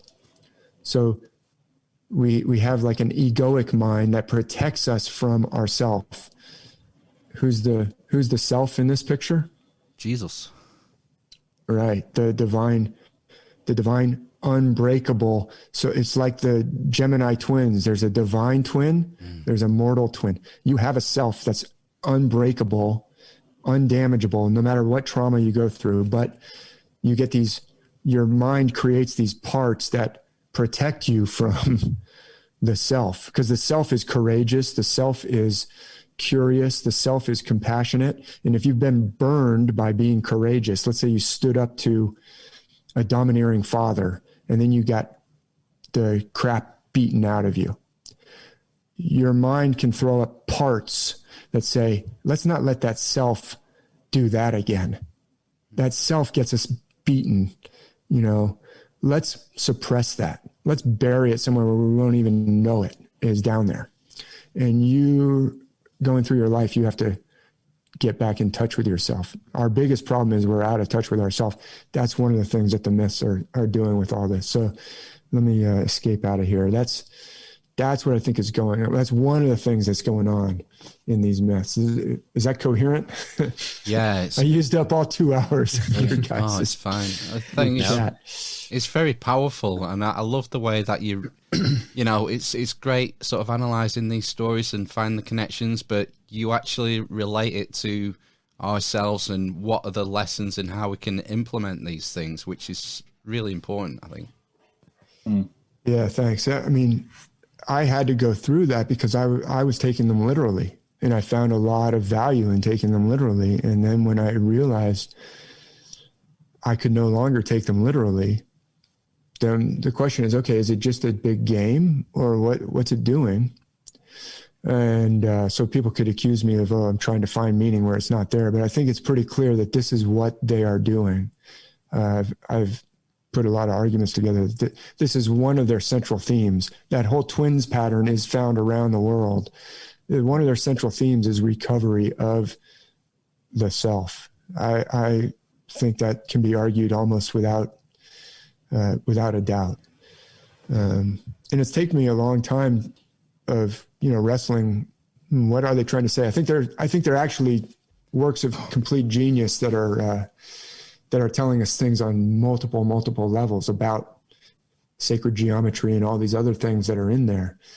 But I think one of their central themes is what I just said. I think that's maybe one of their most important themes, because that's what I think our society that we're in is just a giant trauma-inducing society. And a lot of the polarization that you see going on in the United States right now, or wherever you are, is deliberate. People who know how to use psychology but are using it in a harmful way instead of a helpful way. And the myths can be used in a good way or a bad way, just like Kung Fu can be used in a good way or a bad way. And psychology can be used in a good way or a bad way, but I'm pretty sure that they can be used in a good way.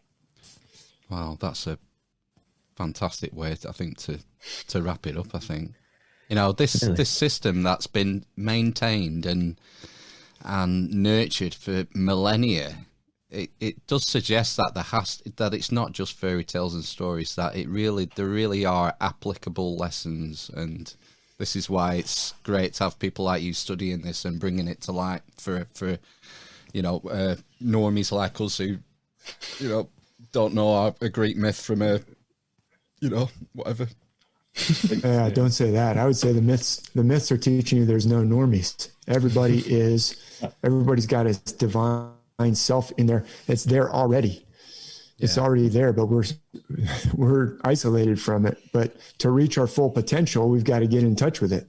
But we're suppressing it all the time, and our parts are trying to steer the ship all the time or steer the chariot, and they're always running off in the ditch somewhere, which, believe me, I steer my chariot into the ditch every single day. But yeah, thanks for those kind words. But I think brilliant. It's really, really great to share it. I really commend what you gentlemen are doing with your podcast. I wish it tremendous success in the years ahead. And thank you so much for reaching out and inviting me over to the north of England. It's been Lancashire. Been an absolute pleasure. Thanks so much, Dave, for spending your time with us. Don't forget to check out the website. The link will be in the description as usual, and all the links were if you want to follow Dave on social media and check out his blog. Everything will be there, and please do, because it's fascinating stuff. And yeah, cracky. We better we'll let you go. Just hang on the line for us while we play ourselves out, and we'll catch you in a minute. Catch you on the flip side. Don't touch that dial.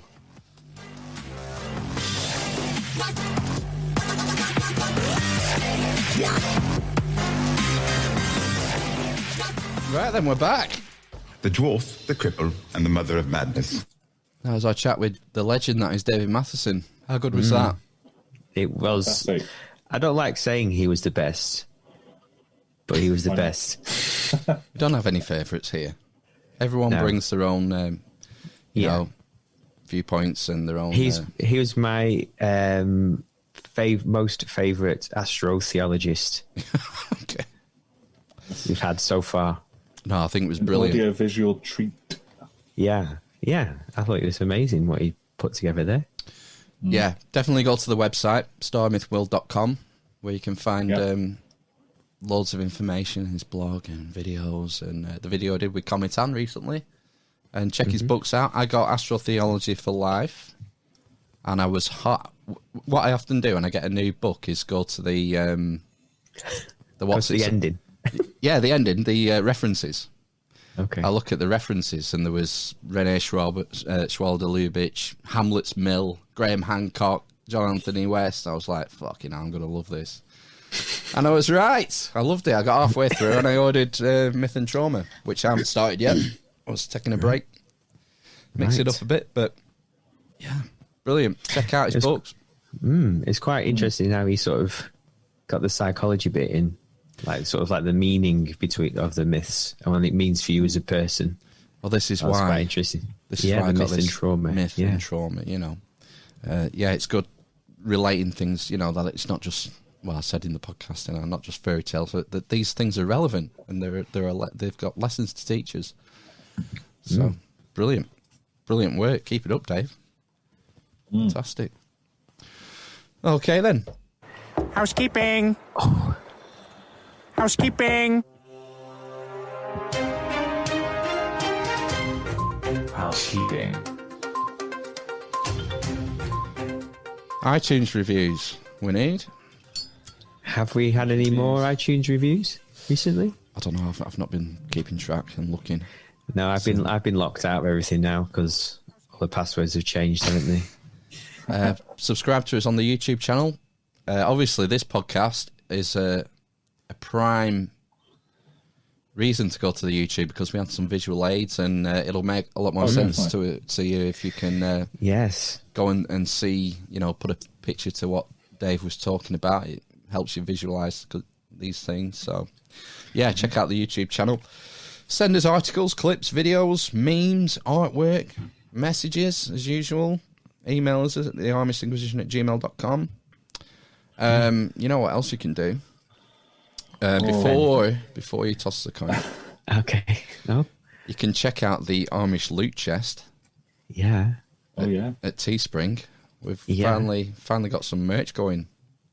Yeah, some top quality merch. I believe I modelled a T-shirt that you can't buy last week. Yeah, you can get your Currant grape. T-shirt. Can you? Have you put that on? I have, yeah. Well, You can I get. was going to. Yeah, You can get your put on your fucking muzzle face mask. Yes, you can. yeah, I won't be getting one of those. I have children. Yeah, yes, it's more of a souvenir. It's more of a souvenir. I don't think many people have the balls to actually wear one. Don't know. And I think I quite fancy the black hoodie with the red Amish Inquisition strip on. Right. Yeah, that was my favourite. Subtle. So, buy one of those. Buy 10. Yeah, my favourite I think 10, is I like Ben's design, the literal communist. Because I'm literally a communist. Get your literal communist hoodies. Yeah, so go to I'll put a link in the description, but you can find our Teespring store and support us that way. Every little helps. All super limited edition, and I imagine we're going to be mixing it up as and when we can be bothered to design new stuff. How else can you become a producer of the show?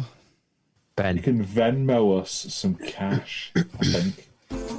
Toss a coin to your witcher, oh valley of plenty, oh valley of plenty. I think you're hitting the point, Phil. Toss a coin to your That witcher, oh valley of plenty.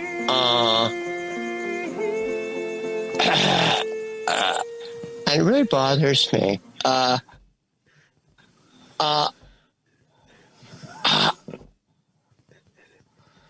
Because I believe I have an issue in this respect. Yeah. Toss us a coin. Go to the AmishInquisition.com and you can see the PayPal button there. Or click on the tab that's labelled How Do You Become a Producer? Various ways, but monetary donations will be accepted. Speed the process with Do you know, cash.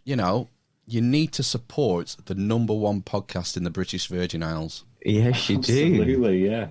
Yeah. Yes. How many British territories are there in the world? There can't be that many left. Right. We're #1 in probably 10% of them, maybe. So there's Montserrat, a tiny little island in the Caribbean. America, of course. Falklands. Gibraltar. Is it St. Helena? Isn't that one? St. Helena. Helena, yeah. Yeah. Gibraltar. Rock of Gibraltar. Yeah.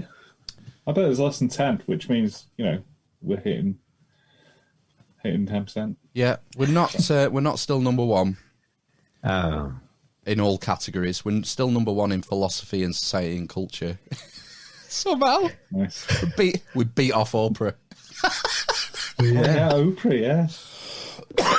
Not popular in the BVM. Yeah, that was funny. BVI. Yeah, I found that really funny. I suppose we should thank our producers for episode 157, shouldn't we? Yeah. Go on, then. Good list this week. Gav Scott, Luke Perry, Tambarista, Natasha Edgington, Hammer the Artist, Full Metal Keto as Fuck, 666 Rookie 666, Giz Bain, and Nate Armstrong. You're so amazing. Wait. Was Luke Perry in Beverly Hills 90210? Yeah, recently. Did he not die recently? Oh, all right. Okay. It's not funny, Ben. Backtrack. Not funny. I think he died. One of them died. Someone has died. Please go on. Yeah, thanks. You're so amazing. They are. Yeah. So keep it up.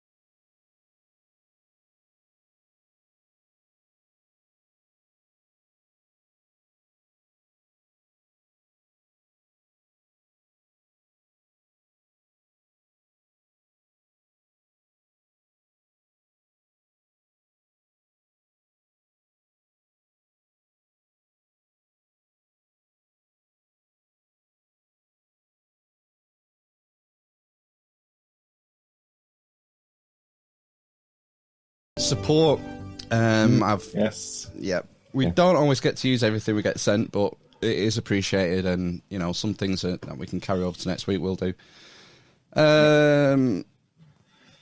I suppose, oh fucking hell, we have to do it, don't we? We do it every week.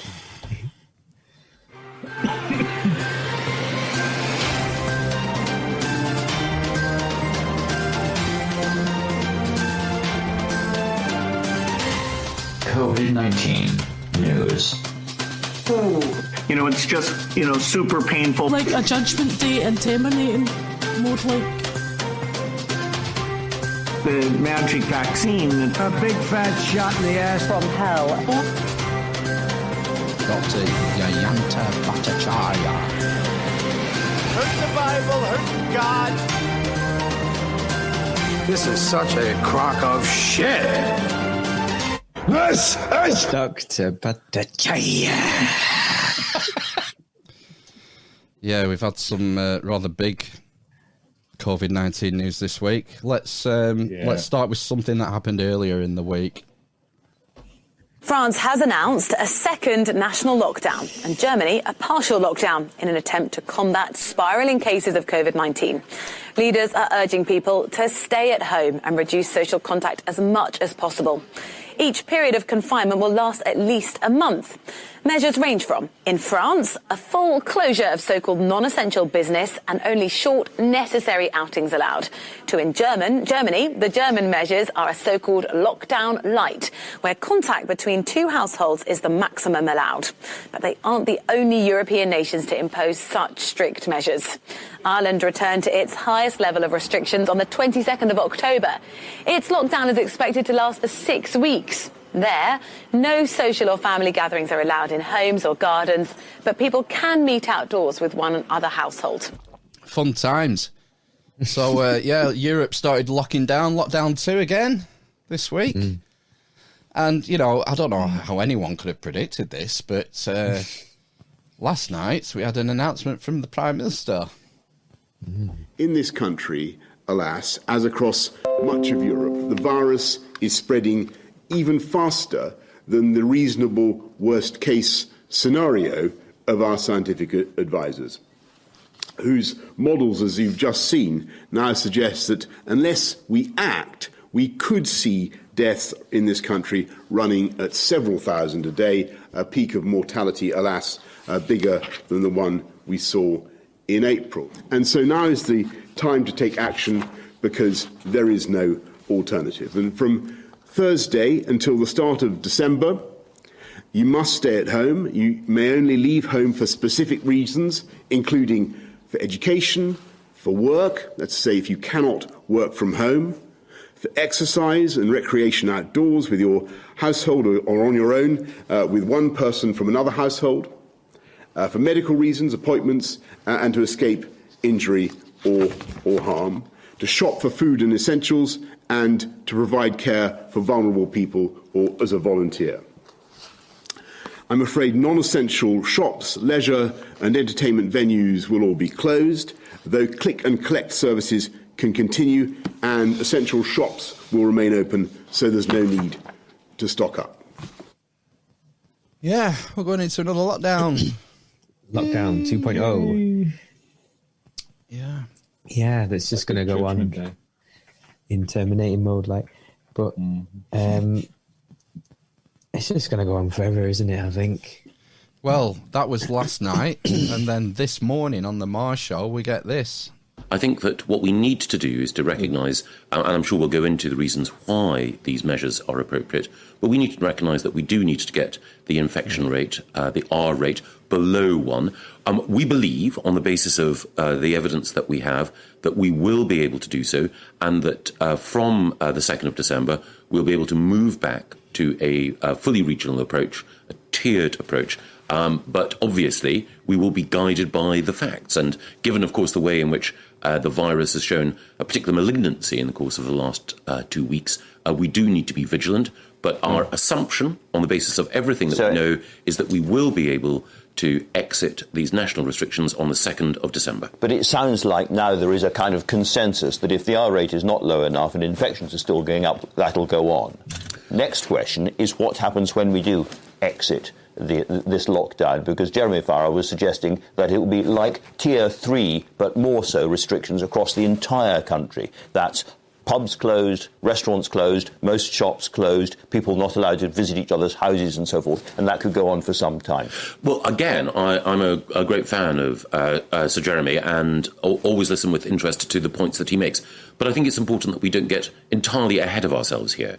I think the first thing to say is that the reason why we need to take these steps is because of the danger of the NHS being overwhelmed. None of us relish taking these steps. If we can succeed through all of the measures we're taking in getting the R rate down, we can look at which restrictions can be lifted where. It's not going to be lifted in 4 weeks, is it? No. Nope. Not by the sounds of it. No. When's it going to be? Spring? I don't even know then. It might in spring they might go back to this kind of regional thing. But I think the only time surely is when it's kind of spread through the population and it's not spreading anymore. But I don't know if that's possible from what they're saying. Interesting point on the on the vaccines front, that these phase 3 trials, blind trials that they're doing at the moment, they rely on a bit of infection in the community anyway, because they give the candidates either the vaccine or placebo and then let them out into the world and say, well, take precaution. They don't know whether they've had the placebo or the vaccine. And then they wait for X amount of people in that pool to become infected. And if everyone's locked down and you're trying to reduce that rate of infection, then those trials aren't necessarily going to work. And I think it was this week or last that they've started, they've had agreement to do like human pressure trials or something, where they actually infect people. Challenge trials. Human challenge trials, yeah. Well, they said this in the summer, that because the infection rate was so low, the vaccine trials were going to struggle. There wasn't enough of the virus out in the community for the trials to work. Yeah, that's right. I think Pfizer were planning on doing a look-see in September, and they've not done theirs yet. And that was the first one when I think it was 53 infections. That's what they were looking for first, and the evidence would suggest that they haven't found that much infection in their pool of vaccine guinea pigs.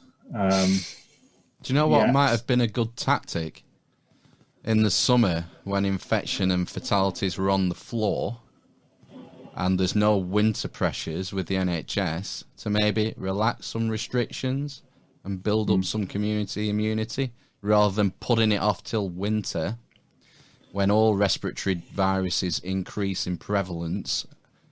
This is why we have a winter crisis every year in the NHS. But no, we just no. In fact, didn't the mandatory mask get introduced in the middle of the summer? Yeah. None of it makes any sense. No, it's fucked. It's fucked, and they've not given themselves an out. We've no out. There is not now, is there? No. Unless, like what you said the other week, that the out is when they stop doing 45 PCR cycles, whatever it's called, and reduce it down to 30. They can control it. And then the cases go down. Yeah, it's either that or they stop mass testing and just test people who are ill and call that a case rather than calling some 20-year-old who's asymptomatic a case and redefining it because he's not. And I don't know, where do we stand on being infectious? I always thought that you had to be symptomatic to be infectious. I don't think they know yet, do they? Properly whether you're infectious. That's usually the case, like with everything else. There was a great podcast this week. A guy called Mike Yeadon, is it? Or Yeeland? Mike Yealand is a doctor, and he was on the Delling Pod podcast. And he's been in biology and immunology for 35 years. He worked alongside Patrick Vallance for a while. He had a job at Pfizer, this guy. He took early retirement a while ago. And he basically, on podcast, came out and called Patrick Vallance a liar. Goodness me. He said, you know what I know. You know that what you're saying isn't true. You're a liar. Come and sue me.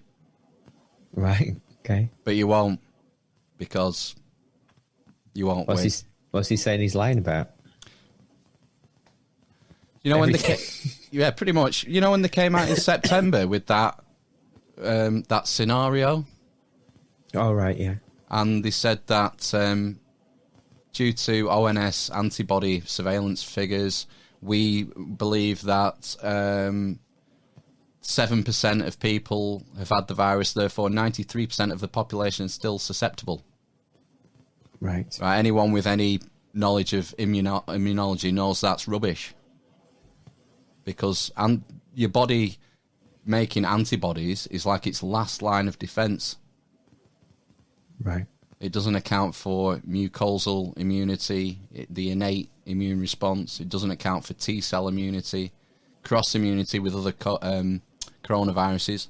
So some guys, I don't know what country they were from, but they found as many people as they could who survived SARS from 2003. Mm-hmm. And they are immune to COVID-19. Mm-hmm. They have T-cell immunity. That's lasted nearly 2 decades. That's interesting, isn't it? Yeah, but Patrick Vallance says, no, 93% of you are still susceptible. And he says, no, that's a lie. He knows as much as I know. This is Mike Yealand talking. He knows. I've worked alongside him. He knows what I know. He's not being honest with the public.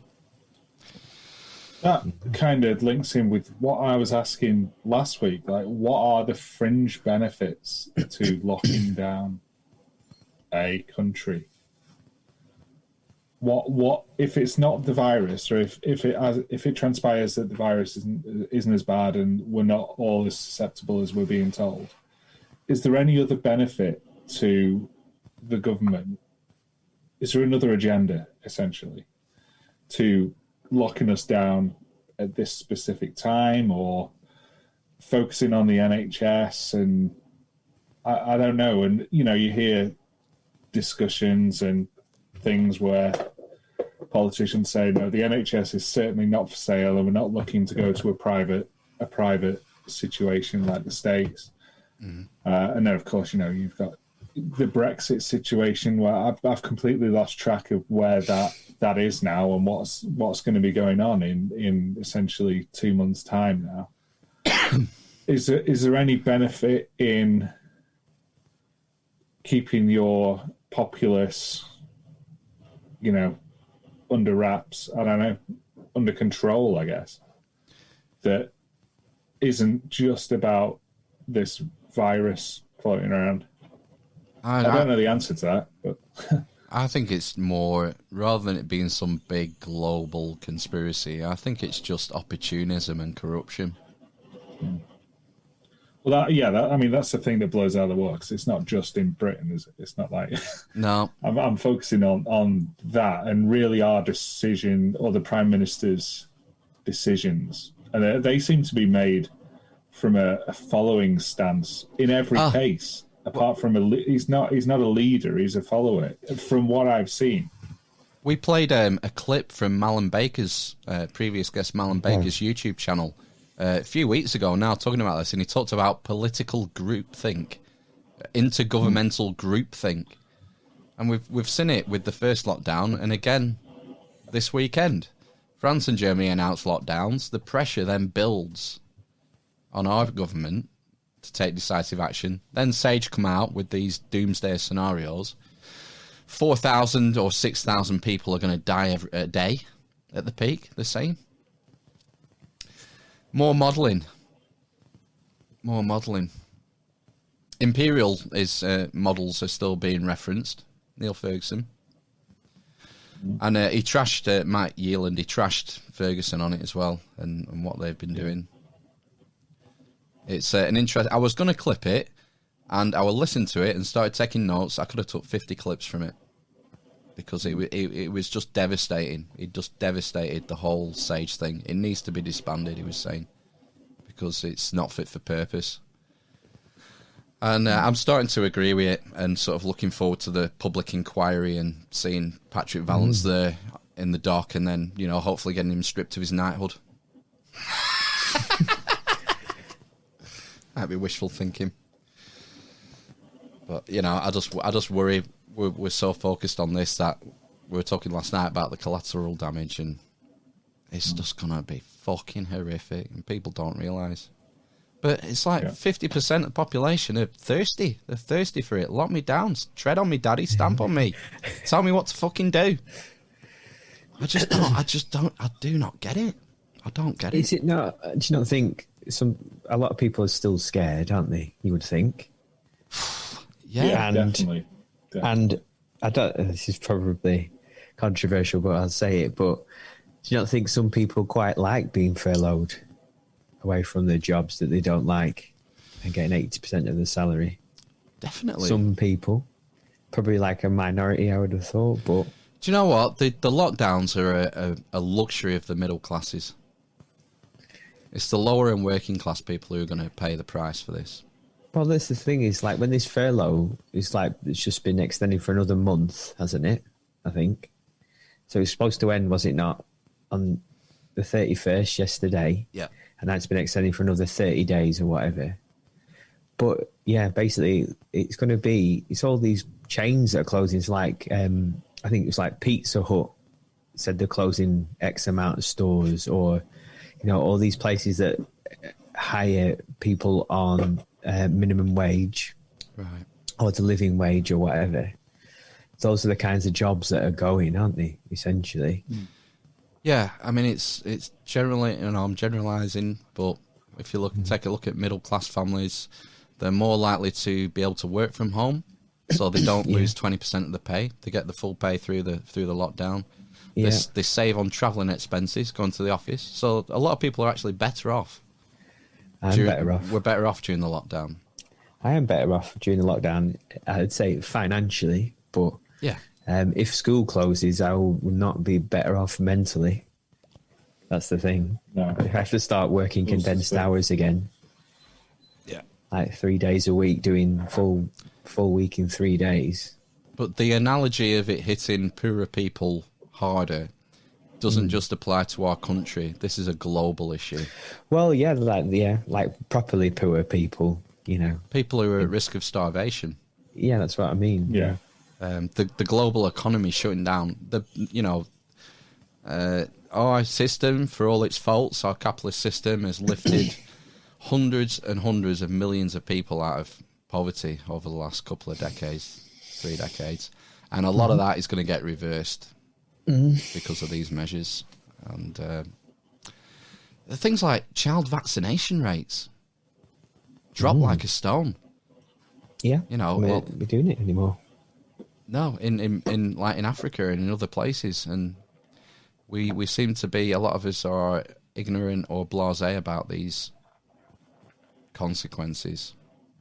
And you know, the benefits of the lockdown have yet to be proven to me. Any significant benefit of locking down. So I don't know. There must be something. Someone somewhere must be getting something from this, which alludes to my previous point. I'm not getting anything from it.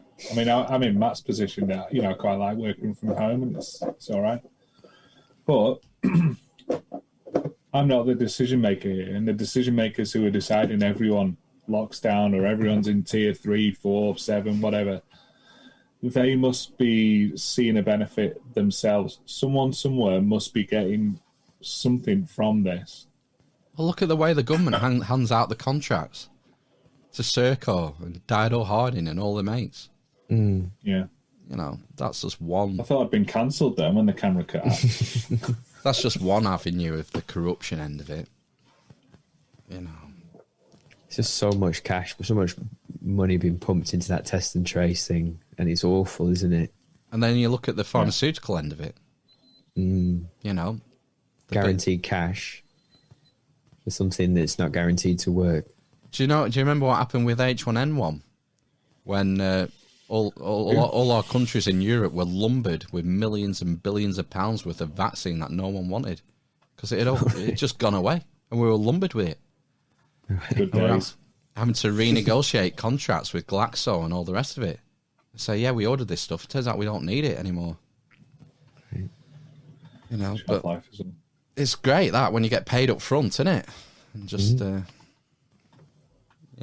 I don't know. Time's knocking on, and we don't want to finish on something sad. No, we don't. Okay. Do you know any more blender recipes? You know how I'm a pillar of the podcasting community. No, it's pronounced pillock. I've got my ear to the pulse, my finger on the ground. No, finger on the pulse, ear to the ground. And I think you had it the right way around. Case in point. I noticed a call to arms from a fellow podcaster, totally weird and twisted. They wanted to do something special for Halloween, and they encouraged. What have you done? They encouraged fellow podcasters to record a short Halloween message for their listeners, and so obviously I stood to attention, did it, and sent it, and they played it on the podcast that came out yesterday. So I took a clip. They got inundated. There's tons and tons of people podcasters who sent Halloween messages. So, and I knew they would get loads, so I kept it pretty low key. And I think you'll enjoy the first one actually, which isn't ours, but you'll spot ours, I'm sure. Anyway.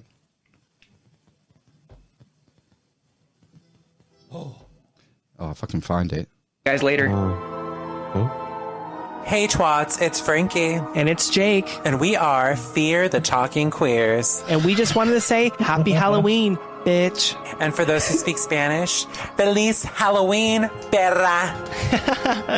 Sweet screams, bitch. Brilliant. Happy Halloween from Sledgehammer Horror. Hi, this is Chewy. And this is Monica, and we're from Exploring the Myths Behind the Legends, your podcast for all your horror media needs, and we want to wish you a very spooky Halloween season.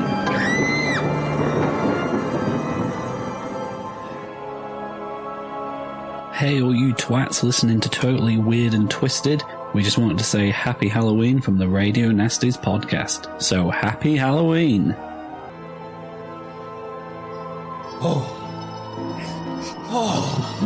Oh, wow. It's Halloween again. All right.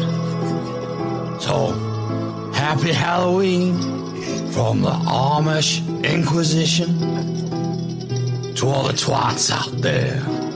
Hoo-ah. It's really good, eh? Nice. I dropped a bit of Pacino in for him. Do you know I fucked up as well?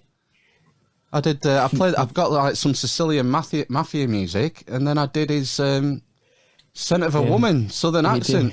You did. Oh yeah. Oh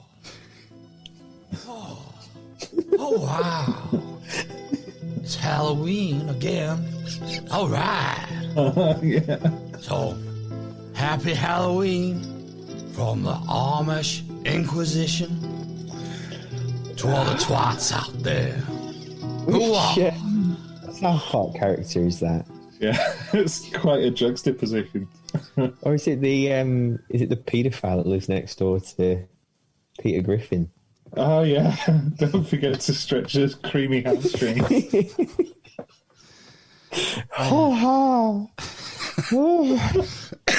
I actually sent them two. I gave them a choice. I sent them this one as well.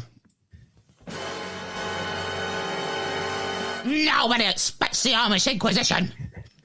Happy Halloween, twats. Nice. I'd say they didn't use that one. So, I can do. Yeah, check out the Twatcast. Totally Weird and Twisted. They're funny. They're good. Bitch. Oh my god. Yeah, that was an interesting one. Guys, later. Hey twats, it's Frankie. And it's Jake. And we are Fear the Talking Queers. Subscribe. Bitch. So, have we anything to add? Or shall we wrap up for tonight? No, I just want Dave Mathisen to do us another presentation. Yeah, hopefully. Yeah. Hopefully Dave will come back further down the line and yeah, like every week or something. We'll do some more Star Myths. I'll read his book in the meantime, Myth and Trauma. That's my next book. I'm just finishing one on the Gnostics, and then I'm going to start devouring Myth and Trauma.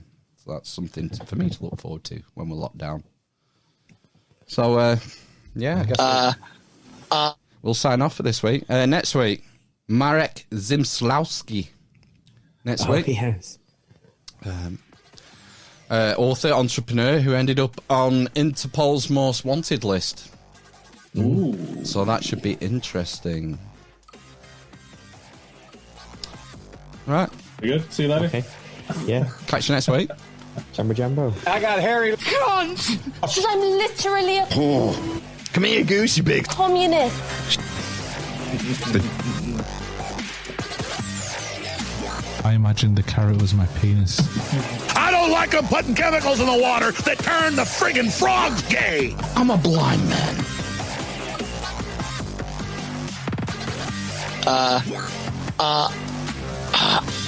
Because I believe I have an issue in this respect, and it really bothers me. Dr. Bhattacharya.